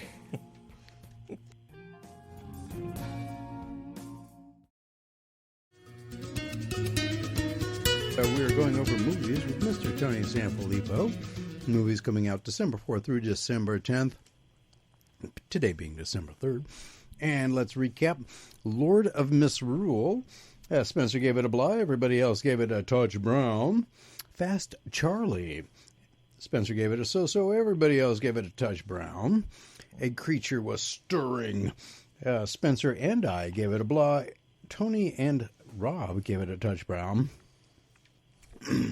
The end we start from is a big brown streak, which brings us to the Poor Things, which is the 400-pound gorilla in the room this week. La la. And La. all right, Sorry. let me see if I can say this name without conjuring a demon. From filmmaker, if I can see if I can without conjuring a creature that's going to be stirring. From filmmaker Yorgos Lanthimos and producer Emma Stone comes the incredible tale of a fantastical evolution of Bella Baxter, a young woman brought back to life by the brilliant and unorthodox scientist Dr. Goodwin Baxter. Under Baxter's protection, Bella is eager to learn. Hungry for the worldliness she is lacking, Bella runs off with Duncan Wenderburn, a slick and debauched lawyer. Aren't they all? On a whirlwind adventure across the continents, free from the prejudices of her times, Bella grows steadfast in her purpose to stand for equality and liberation. And that's the synopsis. Okay, so I thought that Tim Burton's Edward Scissorhands was a weird take on the Frankenstein mythos in a Seussian sort of way, but this one has it beat in an extreme drug-fueled frenzy. I don't know if I would want to watch it or not quite, honestly, so I would have to say at best, I will give this a blah. Tony, what say you? Wow. Gwen Stacy, Hulk, and the Green Goblin star in a weird artsy movie where Emma Stone is a female Frankenstein. She's That's learning to be Frankenstein. human. Sorry. This is definitely not my type of movie, but this movie you have to give it, it's very creative, artsy, and you can tell it's aiming for awards. Has a great cast.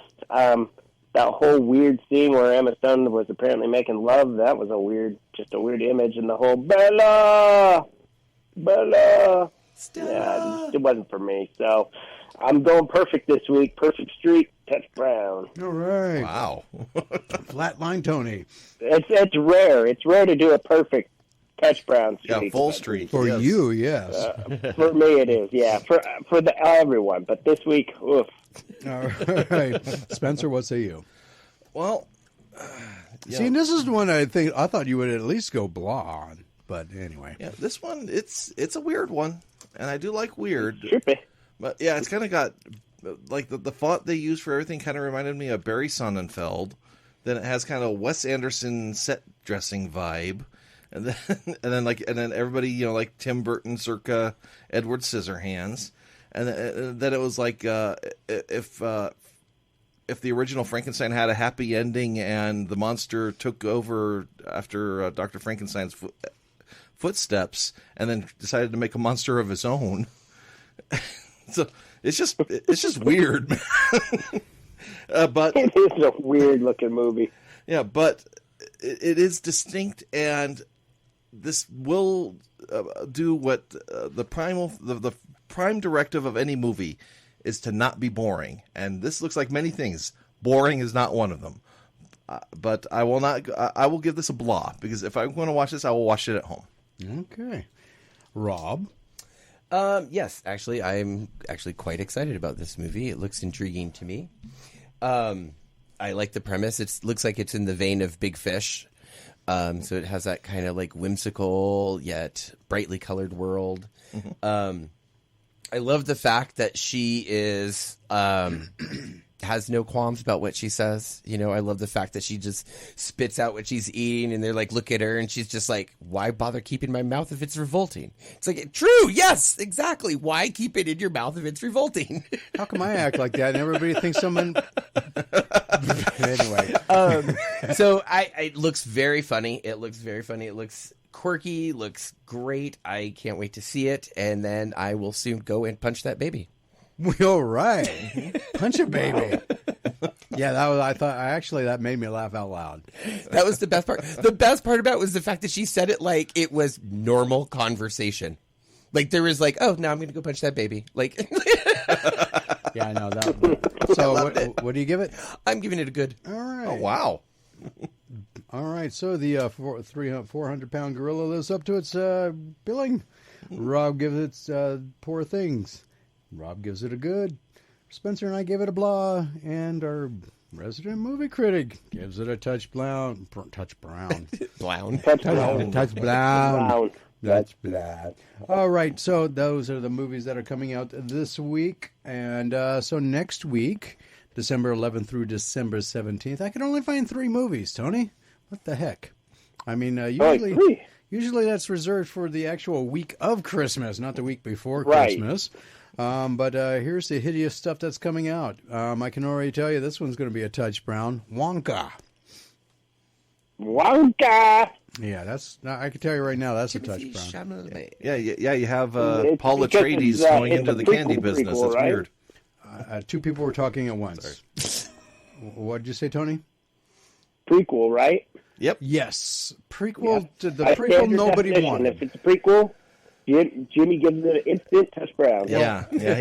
He's very, very clear about his opinion on most prequels. Yes. Well, and it was stupid. Who wants a prequel to Wonka? Who needs a prequel to Wonka? I'm intrigued to see Hugh Grant as the head Oompa Loompa. Yeah, he's an Oompa Loompa. Yeah. Who needs a prequel to Willy Wonka? Why not? At least it's not a remake of a movie that we've seen 13 million times. Oh, yeah. Okay, Eric, I'm sure it will. Well, what? I can't say it on the air. Ooh. It's one of those words. Wow. It's one of those words that Eric. wouldn't put in a sentence. No, he says, I am not sure it will blank. Oh. I am sure it will. He's probably saying he's sure it'll do well in theaters, but yeah, I'm sure it'll have an audience of some sort. I don't know why. It looks stupid. It looks CGI garbage. To review on here. Huh? I haven't even. Half the movies we review on here. Oh well, no. There's an audience for some of these things. Yep. Yeah, unfortunately, yeah. Okay. And he's like he's like the hottest ticket right now. So, but still, that is the dumbest looking movie ever. All right. It does look pretty lame. Rebel Moon Part 1: A Child of Fire. Anime? No, Zack Snyder. Star Wars movie. Zack Snyder's wannabe Star Wars movie. Okay. Well, This was his vision for lightsabers and all. Yeah, well, because he was supposed to direct one, and this was his entire. Because remember we were talking earlier, and they told him no. Yep. We're going in a different direction. Okay, 2 people talking at once again. What was that, Tony?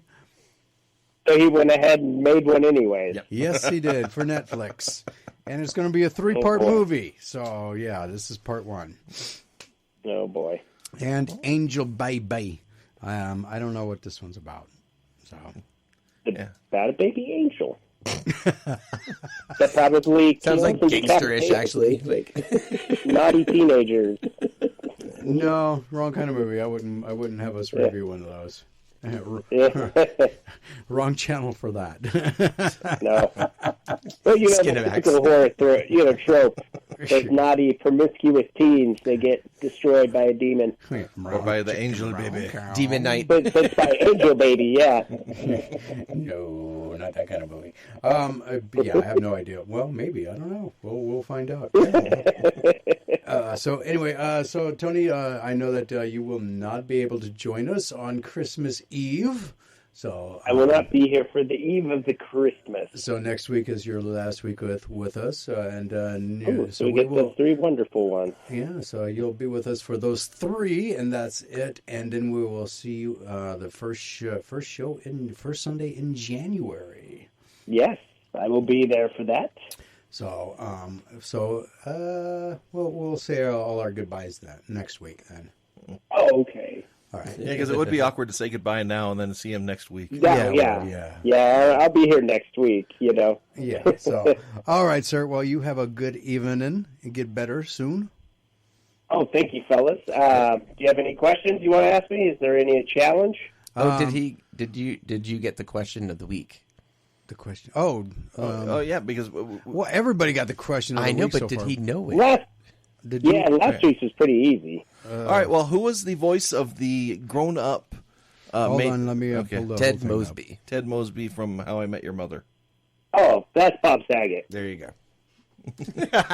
I'm the only one on the planet who didn't know that. Well, Eric in Whittier, California didn't know it either, but the 2 of us are the only ones on the planet who didn't know that. So. All right. So now the big question is, were you satisfied with how I Met Your Mother ended? No. Did you ever watch I did. I did watch How I Met Your Mother. It's considered one of the worst TV finales in history. It was terrible. The whole season 9 was pointless. I wholeheartedly agree. Wow. Yeah. And if you guys, obviously, if you haven't seen it, maybe you shouldn't listen to spoilers. But if you were just going to try to hook him up with Robin the whole time, right? Just why did we have to go that long to get there? Yes. And her being married to Barney made no sense. I mean, the whole last season was a train wreck. What? She was married to Barney? Yeah, she was married to Doogie Howser. Mm-hmm. Yep. Oh, yeah, that's right. He was in that, wasn't he? Mm-hmm. See, I never watched it. Yeah. That show was very entertaining for a while. It was good. It just, the later seasons, as they kind of dragged it out, you could tell they ran out of stories and how they were going to tie this together. Mm-hmm. So. Yeah, like I said, it's like the last 2 seasons, it's like the series finale reset everybody back to like season 7. Yes. They should have just cut it off there. There's a good point when the story's just over. It's a good time to just call it. Yeah, but they like money.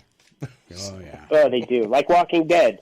They said they ended it, but they went in all these different directions, and they still didn't tell you what caused the whole thing. Well, that's because Robert Kirkman still hasn't said what caused actually, no, they did cover that, actually. Ever-ending thing. It was a spore from space that got in somebody's ear or something, and then it just kind of spread from there. Spore.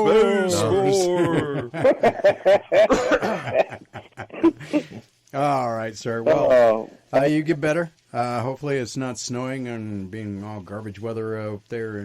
Just cold. It's cold. Cold is enough, really. It's cold and miserable here in Colorado. Yeah, it's cold and miserable here, too. It's 23 degrees right now and clear in Carson City, and that sucks. Oh, yeah, especially when you're only at 23 degrees. That's not good. No, it's not. All right, sir. Well, you get better. All right, sounds good. You guys have a good rest of your show. I look forward to being on next week. All right. We'll look forward to talking to you again, getting your opinion on these 3 gems. All right. I can't wait. Don't forget to watch the game tomorrow night. Big one. Oh, it is the big one, yes. For me, it is. I hope your Jaggies win, man. Me too. So where are they playing? Yeah, they're playing the Bengals. Yeah.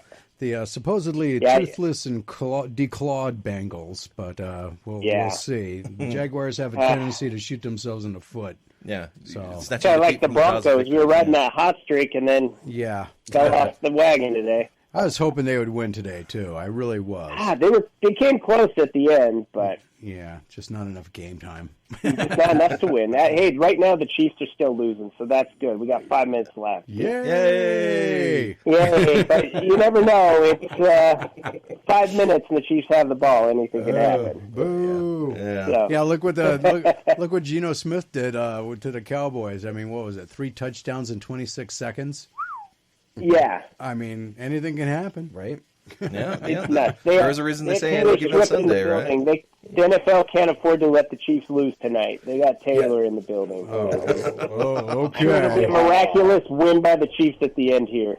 See, but crying always brings more viewers, so let them lose and make her cry. Have her crying on TV. Yeah. Oh, I like that. Wow. Let's do that. Well, there's a lot I don't want of to see her cry, but I just want to see the Chiefs lose. there's a lot of cynicism flowing, and I am here for it Yeah. and happy. Wow. I don't mind Taylor, but man, forget the Chiefs. All right, sir. You have a good night. Get better. And we'll talk to you next week. Thanks, fellas. Talk to you next week. Later. All right. So, Dungeons and Dragons has announced 2 new adventure books for 2024. During a panel at PAX Unplugged, Wizards of the Coast announced Visna, Eve of Ruin, and Quest for the Infinite Staircase has 2 adventure-themed books that will be released in 2024. Visna, Eve of Ruin is a campaign that takes players up to level 20 in a multiversal adventure against Visna, while Quests from the Infinite Staircase features updated classic adventures in an anthology format similar to Tales from the Yawning Portal.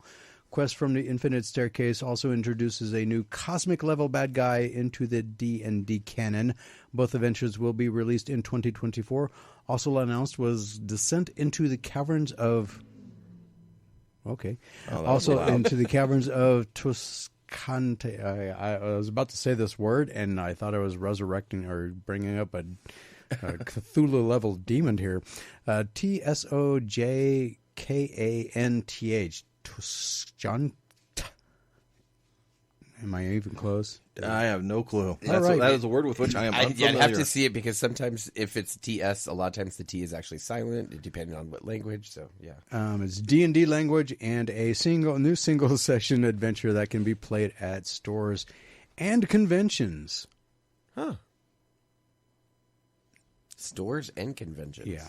Looks like Not at home. Soykanth, but that still means nothing to me. You can't play it at home, I guess. No, you can't. It has to be played in stores or conventions. This is the first of several adventures meant to celebrate play that will be released at Wizards and can even be played in a tournament-style format. Underdog. Tournament D&D? Mm-hmm. That's weird. Yeah, it is. And that means that it is time for us to top of the hour break. Thank you for listening to this point. And if you missed any part of the show so far, you can catch it on the Pop Culture Kaboom podcast, brought to you by 97 and Now Productions on your favorite podcast platform. We'll be back with our big interview with Mr. Peter Payhuan Shaiao from Immortal Studios. We'll be talking about the launch of his Kickstarter for his comic books, so don't go anywhere. That big interview is coming up next.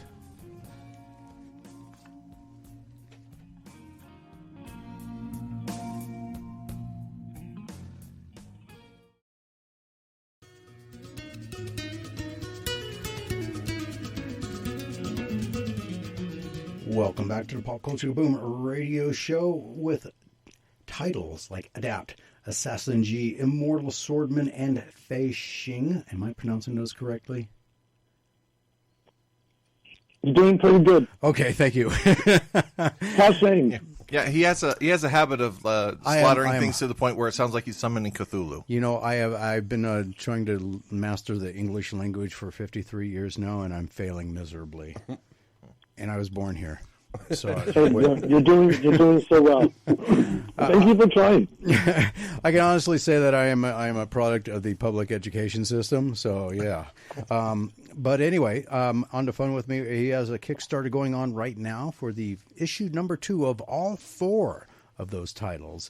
And on the phone with me right now is Mr. Payhuan. His first name is Peter, but he goes by the name Payhuan, which is that your middle or last name? Or It's actually I went on a ancestral trip to China and discovered that my Chinese name, is actually part of an unbroken lineage. Oh, wow. That was deeply touching and inspiring, and I decided to use it just as a way to be connected to my ancestry, because I think it's a very cool thing. So Yeah, very cool. I have the unenviable task of having many of these conversations every day, even reminding my family members, hey, yes, you've known me as Peter all my life, but I'm trying to bring back this name. It's meaningful. Here's a little story. And I'm now doing it with you and our readers. And I think it's a very cool thing. that's awesome. And you have an event coming up as well, too. We do. We've been busy at Immortal Studios. We just hosted, actually, the head of the Shaolin Temple and all the major top warrior monks, for people who like Kung Fu, would remember and are old enough. You've already established yourself as probably remembering this. Remember when David Carradine was in the television show Kung Fu? Yes. Oh, Yeah.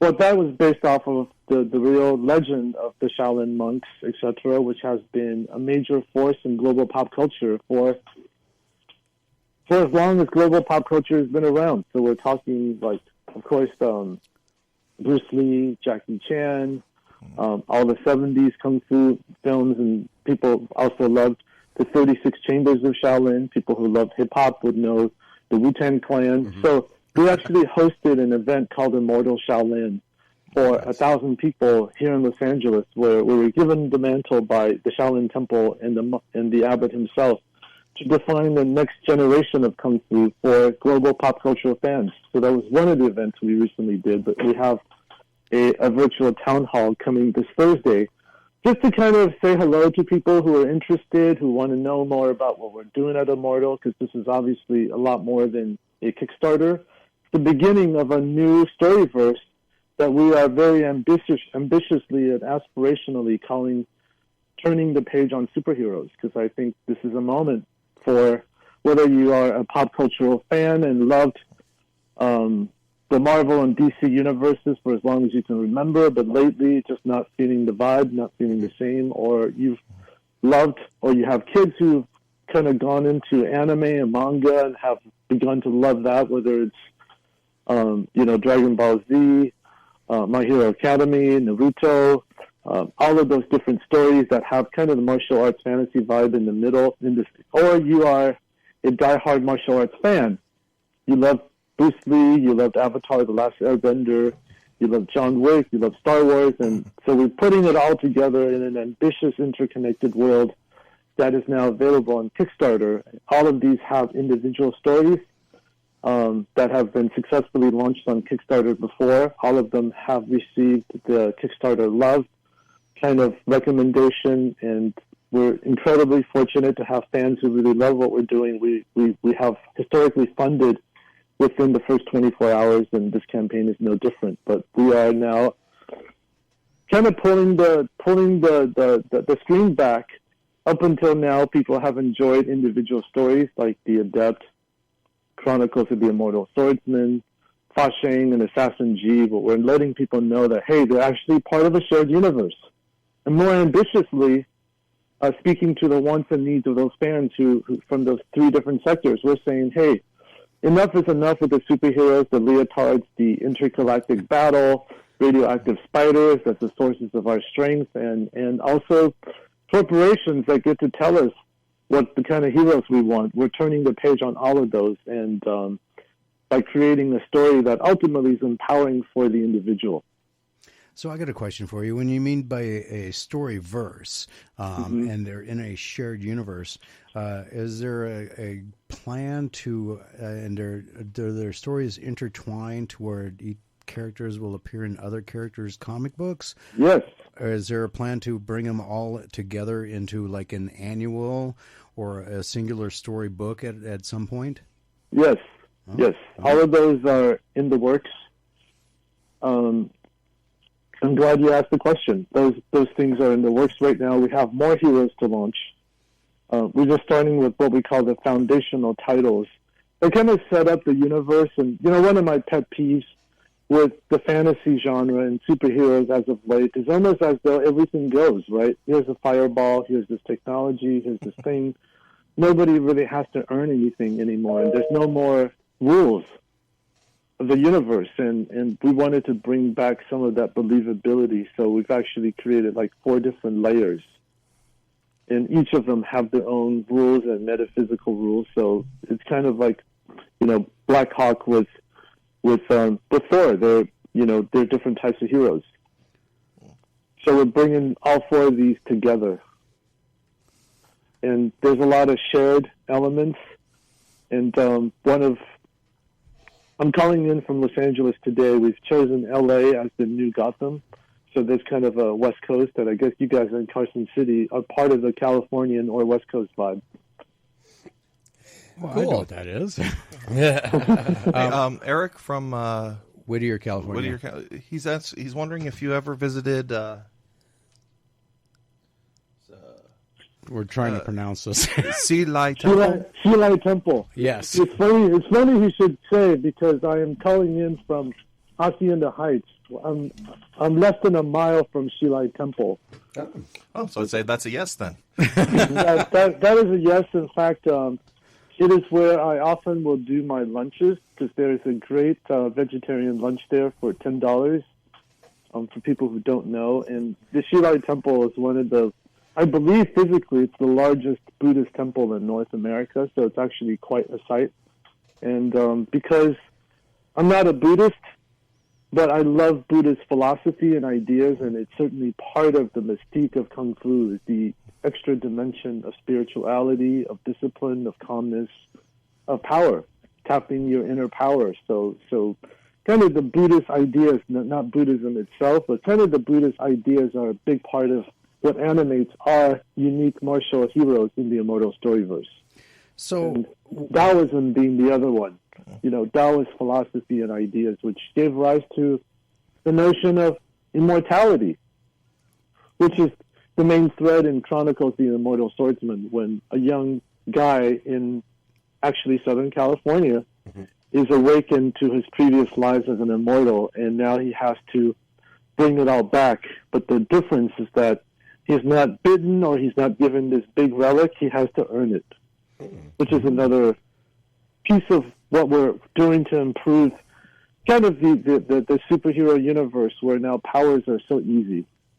Yeah, and they never have to be earned, and they, it's so in that way, we really are leaning into our mission, which is to awaken the hero in everybody. I think this is a crazy time in history right now. We're all going through something, and there's, and I can't think of a better time than pop cultural stories that actually kind of support the individual and the people we want to be, and also kind of the philosophical, practical basis on how you actually do that with characters you identify with.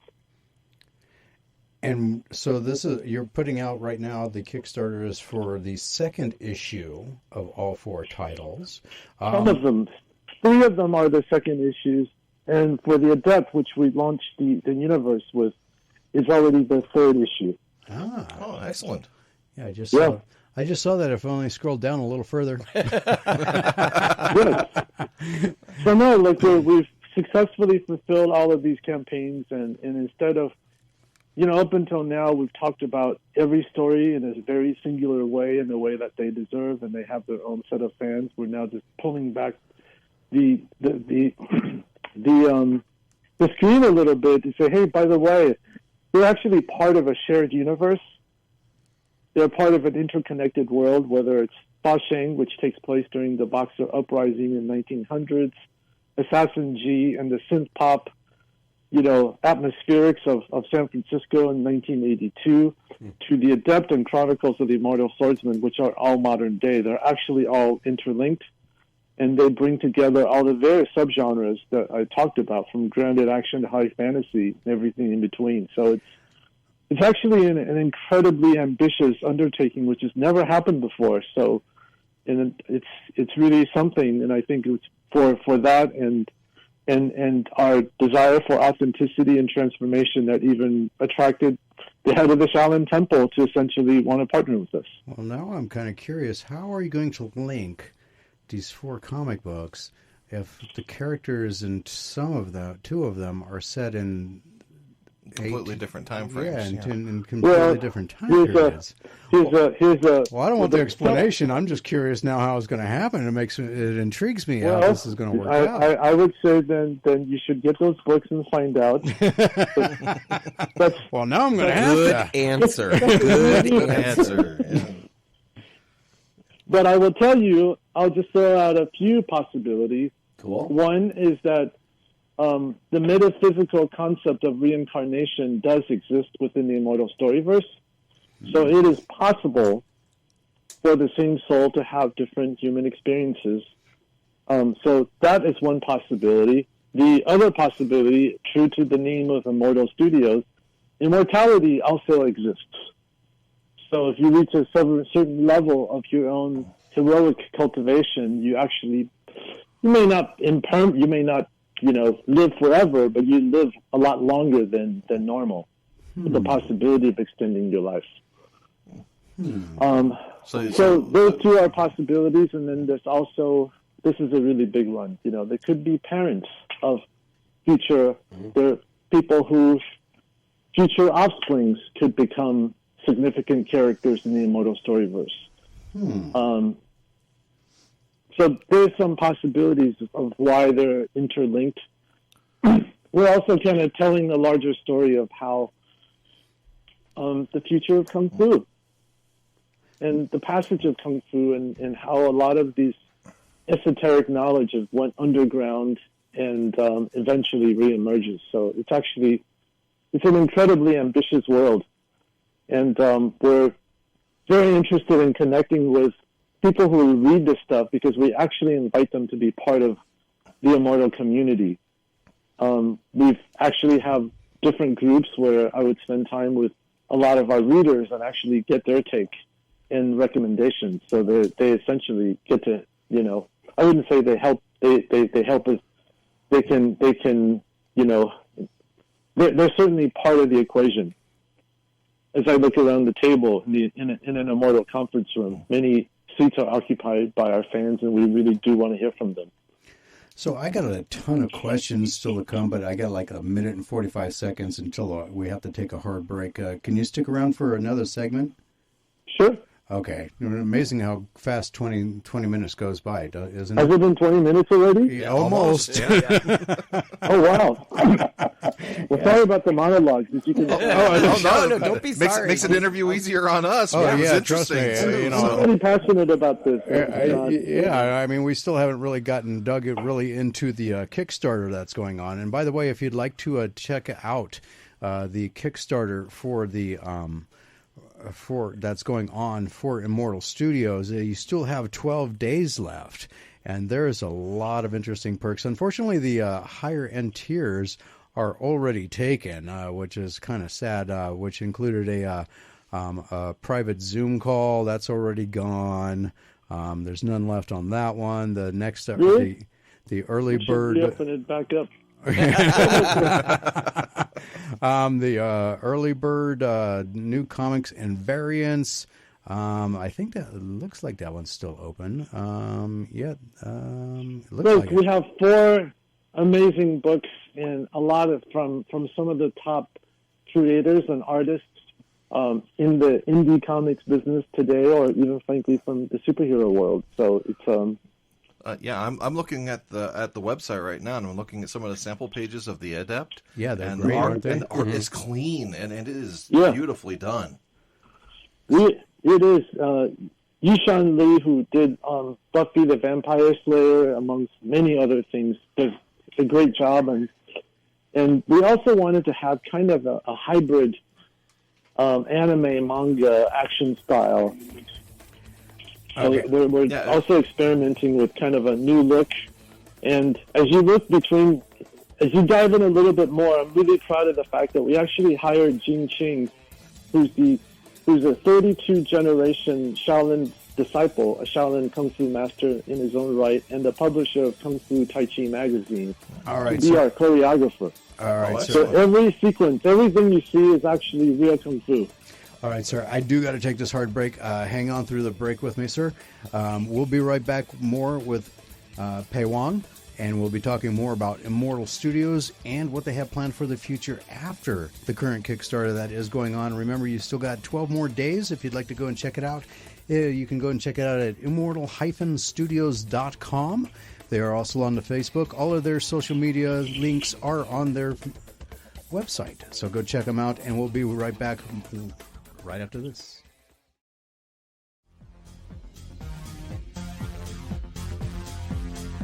Welcome back to the Pop Culture Kaboom Radio Show. Everything you want, everything you need in pop culture entertainment. And on the phone with us is the founder and creator at Immortal Studios. You can get them at immortal-studios.com, and you can go and check out everything that they are doing. Look at their previous issues of Adapt, the Chronicles of the Immortal Swordsman, Assassin G, and can you help me out with that last one? Flashing. Thank you. You knew exactly which one I was talking about. So you have the Kickstarter going on right now, and we were talking about the connected storyverse that is going on with them and how they're going to be funneling into possibly a connected singular book where all of the story arc might actually connect all of the characters into a big storyline, ending storyline. But when it does get to that point, though, because it's been a while since I've seen, and during our conversation, one storyline and one thing in particular sticks into my mind. And it was a series that I really enjoyed because I thought it was probably one of the, you brought up Kung Fu or Kung Fu. But the more recent one that I thought was really good and probably one of the best produced American series recently was on Sci-Fi, and that was Into the Badlands. Mm-hmm. And we haven't really had anything like that as far as martial arts in American filming or in American television. And those are the only two that really stick in my mind as far as pop culture goes, as far as, really good. But there's also, there's The Last Airbender, Avatar. Yeah, Avatar: Last Airbender is a really good example of that. But there's also Warrior. But Warrior, I forgot about that one. But that's on Showtime, and a lot of people haven't been able to see that one. Well, but as it goes to streaming, I'm sure more people it gets more of an audience. But yeah, on Showtime. What about? No. I started on Cinemax. Mm-hmm. Now it's on WB. So it's found, but it doesn't negate the point you're trying to make. So please go ahead. Yeah, well, I'm trying to. So I can see if not one, but all of your books that you're doing, since they're all interconnected. All of them having their own series and interconnecting, kind of like how they were doing with the Marvel series when they were on Netflix, and they tried to tie all of their shows into going into the Defenders on Netflix, doing the same thing with your books and on like a streaming service, each like the Adapt and Assassin G having their own series and combining into they're having like a movie to tie all of them in at the end of that. Is that a goal that that would appeal to you? It's a variation of it. Just a little bit of background. Before I went into indie comics, which launched 4 years ago, I was actually a film producer, or still am, and have also run multiple film companies, investment funds. So I'm actually my own studio head. So we decided not to do series, not forever, but for right now, because I wanted to tell stories that are more cinematic, and I feel like we all have the same amount of time to spend, and it's kind of a big investment to go into a series, and I think the series also oftentimes are about juicing that character, whereas we're telling a larger perspective. So we are about to launch the Immortal Cinematic Storyverse. Ooh. So all four of these characters, the four of these stories are the basis going to be the first, every one of these stories have a movie development that's going on concurrently. So that's another promise to our fans that they don't really have to wait that long, and that this is kind of a ground floor opportunity, inviting people into creating the next big thing. So it was that combination of verb and commitment, and maybe a little bit of just feverish thinking that we were calling this campaign "Turning the Page on Superheroes." Awesome. We think it's a moment to say, hey, our modern life deserves something that's really reflective of our thinking, our goals, and our aspirations, and also what's come before it. It's been a great ride with superheroes. We've all spent a lot of time, and we'll probably continue to spend some time moving forward, but the energy, the excitement has left the building. Yeah, one cannot live by spandex alone. No, exactly. Can I quote you on that? Absolutely. That is going to be a funny quote. Spencer from Pop Culture Kaboom. One cannot live on spandex alone. Exactly. There comes a time when you need a little bit of cotton. Yeah. You know, and well, I remember as a kid, you know, all I did was read superhero comics. You know, I didn't even read like the Disney ones. I just read superhero comics. Really? And yeah, and when I was exposed to my first non-superhero comics, I didn't know what to make of it at first, but I ended up falling in love with it, and to the point where I will find any genre I can of comics now. See, I grew up, and a lot of the comic books that I read were non-superhero. So a lot of the comic books that I read were mostly horror, but a lot of them were non-superhero. So I unfortunately, they were like Dick Tracy and the comic strip kind of stuff, but they were still, and there were some that were actually, I think there was one or two that were actually martial arts based too, which was kind of an oddity back then, but you know, I still read them. Oh yeah, there was like Iron Fist, and then let's see, Iron Fist. There's Shang-Chi, Master of Kung Fu, yeah. And of course, if you're interested in all the kind of the Jademan comics coming from Hong Kong, you know, that was also huge. So I read a lot of those growing up, in addition to, you know, the Marvels and the DCs, and ultimately my favorite one was actually about elves. Elves? ElfQuest. ElfQuest. Oh. See, you and I are the only ones that I think that actually like that comic book. I get made fun of for liking that comic book. Oh, I love the fantasy. Yeah. I've written in the fantasy genre. You know what? I'm going to play this back for somebody, and they're going to laugh because I get made fun of for liking ElfQuest. That was a good one. That wasn't bad. No, but speaking about this stuff, it's like the wuxia, the martial arts fantasy genre, is actually a really big tent. Yeah. Well, yeah, because you were talking about how it's like wuxia is like influenced like John Wick, The Matrix. Oh, totally. Star Wars. Come on, let's be real here. What is the Force? Did George Lucas just invent the Force, or he borrowed it from the Chi? Come on. Yeah. I mean, because Chi is in everything, just like the Force. Well, he borrowed a lot of stuff. Is Jedi the green Buddha or what? Well, that and a lot of the Jedi forms that they use in their lightsaber fighting styles are all based off of actual fighting. No. So there was like a direct, you know. Let's just say it was an homage, but you know, there's probably less kinder ways of saying it. So and also in Last Airbender, all the different bending forms were based off of different martial arts styles. Yeah, actually, my very good friend Sufu Kisu was one of my guests at the Immortal Shaolin. I devoted about 10 minutes to him. He actually inspired the Last Airbender when his students who learned Kung Fu, Shaolin Kung Fu from him, created the series. And then he went on to become the martial arts director for the series, adding all of that in. So, look, those influences have been there forever, and I think they've been taken piecemeal, or they've, you know, a lot of things have been done, and it's been great. But I think this genre really deserves its own imprint, and we're seeing that with anime and manga, where this new generation of kids coming on, they actually love this stuff. So it's an ideal whose moment has come, and I do believe that there's an opportunity for the real essence of this to come through, which is about individual personal empowerment. So again, the Immortal Studios is having a holiday virtual town hall on December 7th at 4 p.m. Pacific time. It's free for everyone, and you're welcome to join. And as a matter of fact, right now, at this very moment, as I am talking, I am sharing it to the Pop Culture Kaboom Facebook page. So if you'd like to click on the link and join, feel free to do so. I'm sure they would love to have you guys there.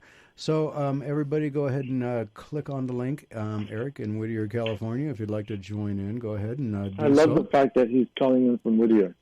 Literally 5 minutes from me. 5 minutes from me, and he's listening to a show in Carson City, Nevada. Yeah, so it's definitely a roundabout way of getting it. Yeah, there. Love it. So there you guys go, and we actually have listeners all over the world too. So hopefully this, I love it. You'll get a lot of people joining in on that. I would love that. Last year, as a matter of fact, you were at the San Diego Comic-Con. Are you planning on being at that again this year? We usually go to San Diego Comic-Con every year. I was just part of the LA Comic-Con this weekend.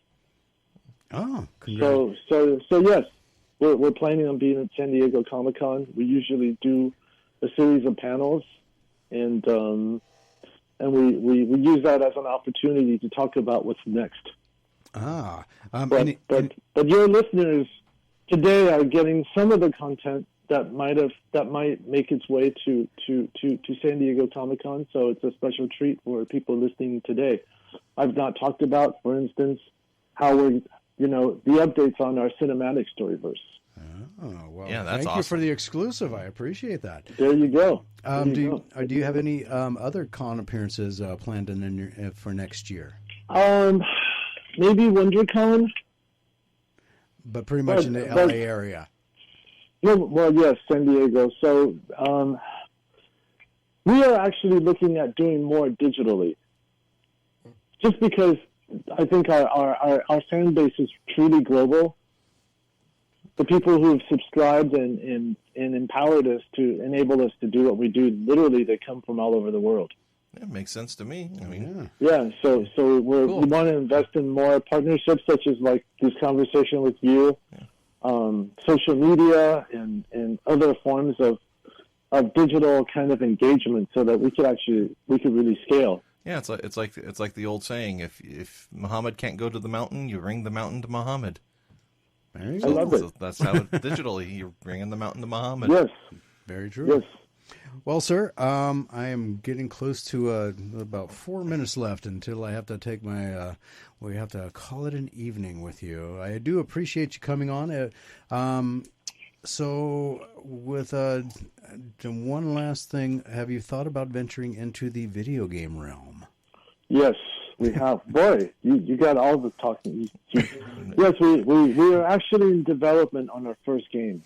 Right on. Excellent. Yeah. What kind of game were you thinking? It's going to be an RPG style game.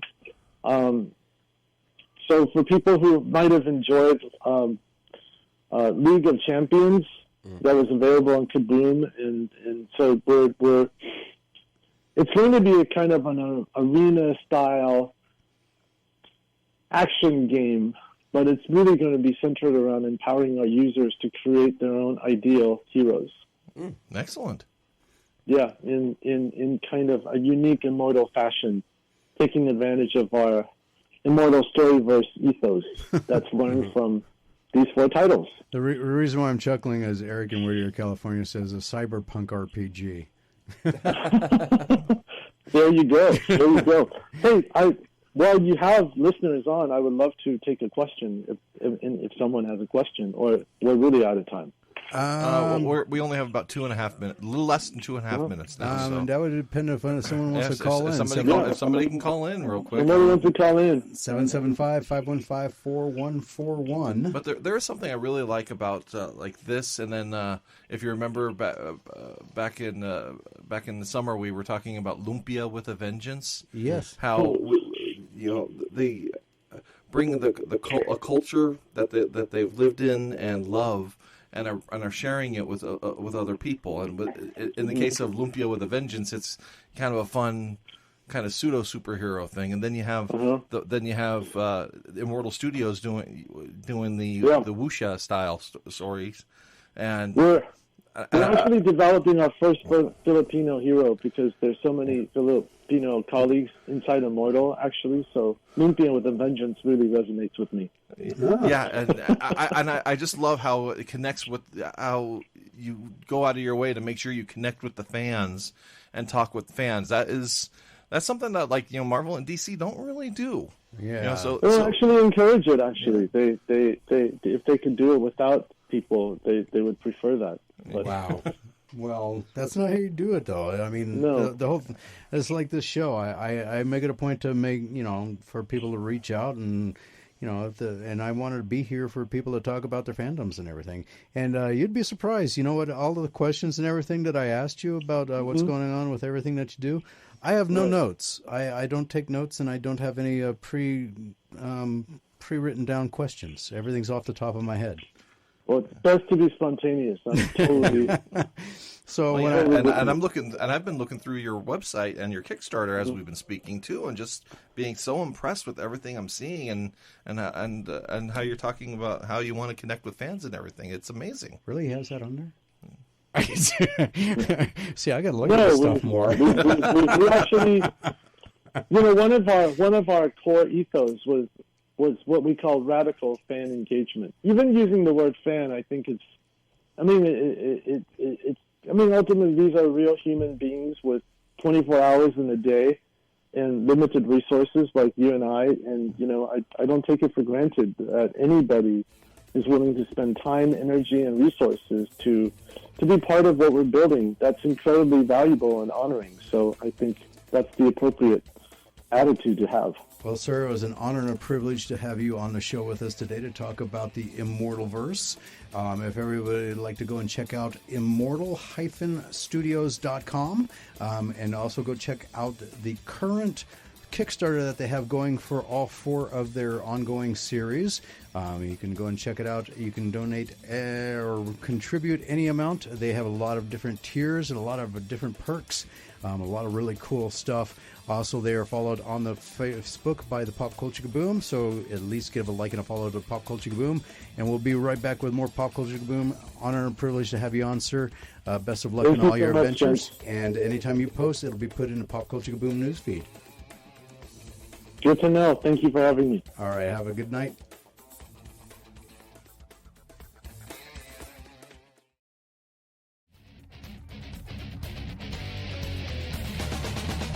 Welcome back to the Pop Culture Kaboom radio show. Everything you want, everything you need in pop culture entertainment. Okay, where were we? We just finished a very lovely interview. Yes, we did. All right.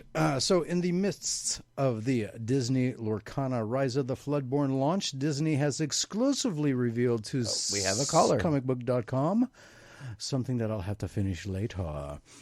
Hello, caller. You're on the air. What's your name and where are you calling from? Well, this is Mark Helton from 97 and Now Production. Mark! Surprise! How are you, sir? You forgot about us. No, don't you ever forget about me. Don't you ever forget about me. No Rick rolling. No, it's not Rick rolling. That's breakfast clubbing. Yeah, I know. I'm breakfast clubbing. Okay, sir. I did tease that you would be doing a surprise call to give us some information about KaboomCon on September 7th. Yeah, 2024. We're closing in on 9 months out, just over 9 months out. So it's getting closer. Just a couple of quick highlights, if you don't mind, before I announce a couple of things. Okay. I could go straight to the announcements if you really want. How about I give you one announcement, and I'll give you one announcement and then a couple highlights. How about that? How about the highlight first? So how many vendors? All right, so we currently have 52 vendor, exhibitors, and artists. Wow. That does not include the 6 food and beverage vendors that we currently have on board. Nice. So 52 vendors, 6 food and beverage providers. Okay, so what is the first announcement? Oh, hold on. I got a couple more things. So just so everybody knows. You're jumping the gun, Jimmy. Well, I thought he was going to do. we have- He was going to do He was going to do a highlight and then an announcement. Then he did two highlights. Okay, fine. I'll give it an announcement. So the first announcement, literally about 30 seconds ago, I pushed the button. The art contest application is now live. Yay! Just running through that really quickly, the theme for the art contest is First Edition, Humble Beginnings. And some examples of what that might look like: a young Bruce Wayne, middle crime alley alongside his parents, or maybe a young Clark Kent jumping through the cornfields of Smallville. These are, of course, ideas, but you, the artist, you're the creative on this, so make sure to have fun with it. A couple of important pieces that go along with that. The artists will be required to pay for their own attendance. It's not included, so and part of it is they do have to be there in order to collect their prize should they win. All pieces should be no smaller than 8.5 by 11 and no larger than 16 by 20, not including a frame. We do recommend that you frame your piece to prevent it from being damaged along the way. Mm-hmm. The piece must be signed and dated by the artist who created the work. The art pieces need to be in our possession by no later than 5 p.m. on August 25th, 2024. Okay. The presentation for winners will take place at 4 p.m. at KaboomCon, September 7th, 2024, 4 p.m. on the main stage in the theater, and you have to be in attendance to receive any and all prizes. And if the winner does not follow these guidelines, the next highest-rated participant will be awarded the prizes. Now, will the artwork be kind of gallery displayed for everyone to view them? That is correct. All provided pieces will become the property of 97 Now Productions, and we may return them to the artist, or we may use them in other ways, such as for exhibiting, at the event and maybe even future events. So, they will definitely be on display for people to take in. And likely, if pieces come in early, which, we're given plenty of time here, and I'm hoping some of these pieces do come in early, we can get them up online for people to be able to see in advance. That would be very cool. Nice. So a couple other highlights, really quickly. We have no more 8 by 5 booths left. Yay! We are on a wait list. So if that is something you're interested in, I do highly recommend putting in an application ASAP so that you can be at the top of that wait list should a booth become available. We only have 4 10 by 10 booths left. That's it. Wow. So, again, we will go into a wait list just in case some people drop off or anything like that. But as of right now, when I say all of these people are in, it's because they have locked in by paying for their place. So these aren't 52 potential vendors. These are 52 people that have paid to make sure that they can be there for this event. Cool. Another big these are all vendors that are kind of the entire spectrum of the 7 pillars of pop culture entertainment. Absolutely. Well, I mean, KaboomCon itself is one of the 7 pillars, so I don't think there's going to be a con within the con, but we could see if we could make that happen. A con within the con. Wow, that'd be that'd be malicious. That'd be interesting. That would be meta as heck. One more highlight for you. Reno Video Game Symphony will be the opening act on the main stage, which will be followed by the cosplay parade of costumes, and then a number of other panels and presentations are being prepared at this time, with more details to follow. Okay. Nice. Including a 1-hour special Pop Culture Kaboom radio show live broadcast. This is true. There will be that. There will be a number of other things that are in the works, and I'm not going to give them away just quite yet. I mean, the one I can talk about for sure, because I've already talked about it elsewhere, is Murphy's Inc. Will be having a panel, and will be world premiering Season 3, Episode 1. Timing. Thank you. And on top of that, it will be in what is known as the graphic novel experience. So not only will you be getting Episode 1 audio to sit there and listen to and enjoy, it will also be by, as I believe Spencer referenced earlier, the guys over that work over on Lumpia with a Vengeance, Lawrence and Diego Iriarte, the dynamic father-son duo, will be creating the graphic novel experience, which will be, while the audio is playing, you'll also be seeing comic book representation art showing what is happening in the episode. All right, that's pretty dang cool. Nice. Yeah, so that's going to be a fun one. I'm excited for that, and we do have a separate room where we will also have multiple panels and presentations. So there's going to be, that's a smaller room where we can fit about 60 to 70 people comfortably in there. So we've got a lot going on at this event, and more things are still coming. I teased on the KaboomCon page that we have a major comic book artist from one of the big four. He has done work for two out of the big four, and I can't say who it is yet. We're still trying to get everything finalized, but it is happening. And there is likely one or two other big names that will be coming along as well. So I'm hoping to be able to drop those soon. Awesome. Yay. I like big names. I like big names. Get out of my head. Wow. Yes. And there's You playlists know who it apparently is. too. All right. So that's some big stuff. All right. Oh, and there's one Oh, other. I guess you probably want the biggest one, right? Yes. Oh, yes. We Big, would like the big one. biggest announcement. Yes. Give me the big one. All right, here we go. The biggest announcement of them all is that tickets will be going on sale January 1st, 2024 at midnight. Woohoo! Awesome. Nice. Obviously, on here I can't talk about what the price is, but I can definitely say the kids 10 and under are free. Yay! Nice. That's really good. I can also say that we have priceless events so the whole family can come and enjoy, and it is a family-friendly event. So be on the lookout. I will be posting everywhere, and I'm sure you guys will be sharing as well. The tickets will go on sale through Eventbrite. We decided to go legitimate and use an actual known vendor for this process. And so the tickets will go on sale through Eventbrite midnight, January 1st, 2024.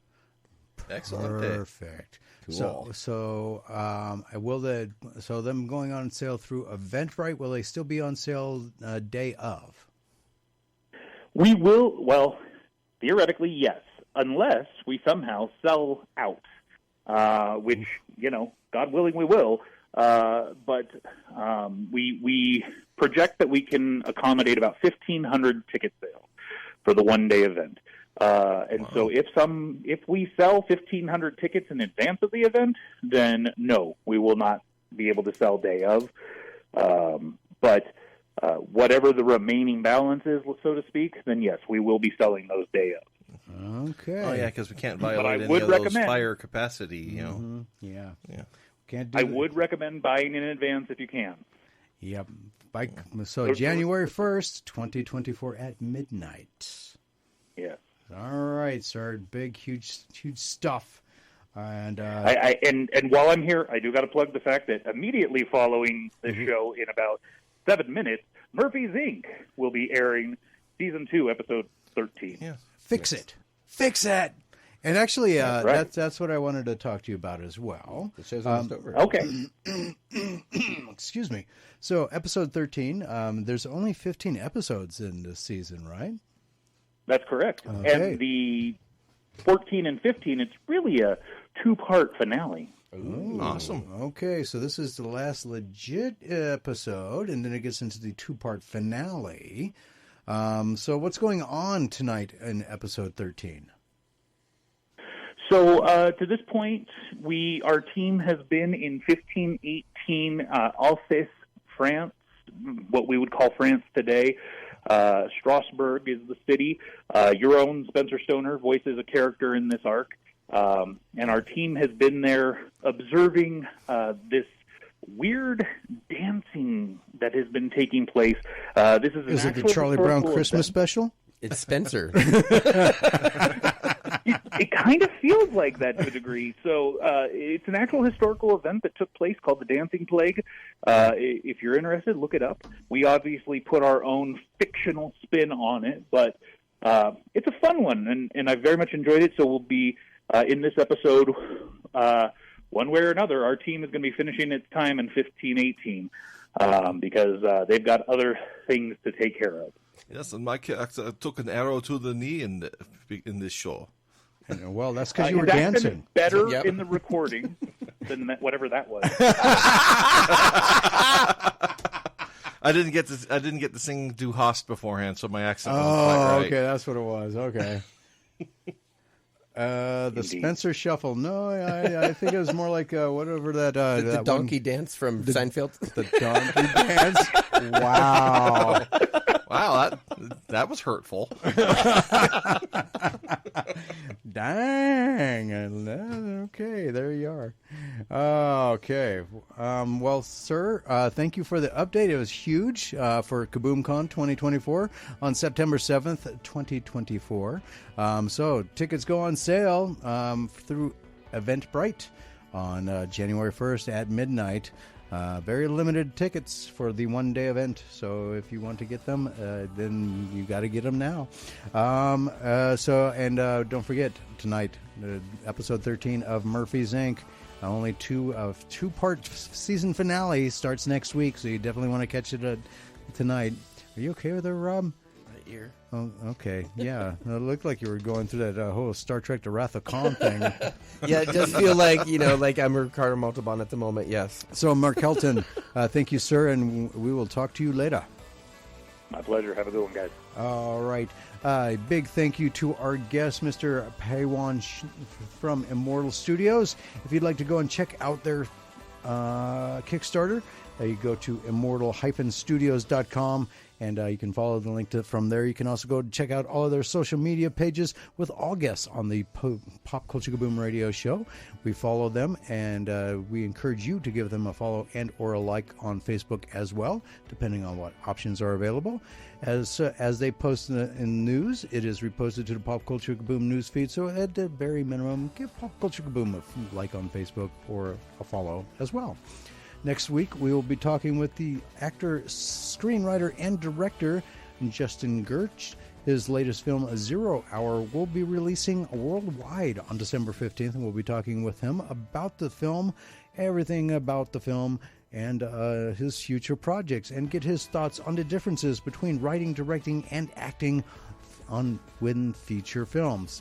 And I mentioned during the break that he was the production supervisor for Green Lantern with Ryan Reynolds. And like I said, we aren't going to hold that against him. Maybe.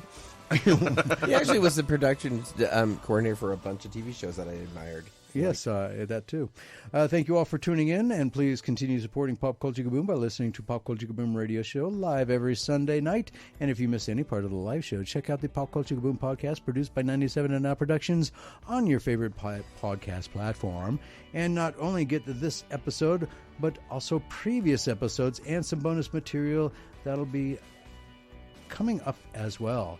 Subscribe to the Pop Culture Kaboom podcast on your favorite podcast platform. Also give a like and a follow to Pop Culture Kaboom on Facebook for everything you want, everything you need from Pop Culture Entertainment Daily, and subscribe to the Pop Culture Kaboom YouTube channel for video interviews from events we have and will be attending. On behalf of Tony Sanfilippo, Filippo's Horrible Reviews, KNBC, Spencer, Rob, and I, thank you for your support. We will talk with you again right here live next Sunday, 6 to 9 p.m. Good night.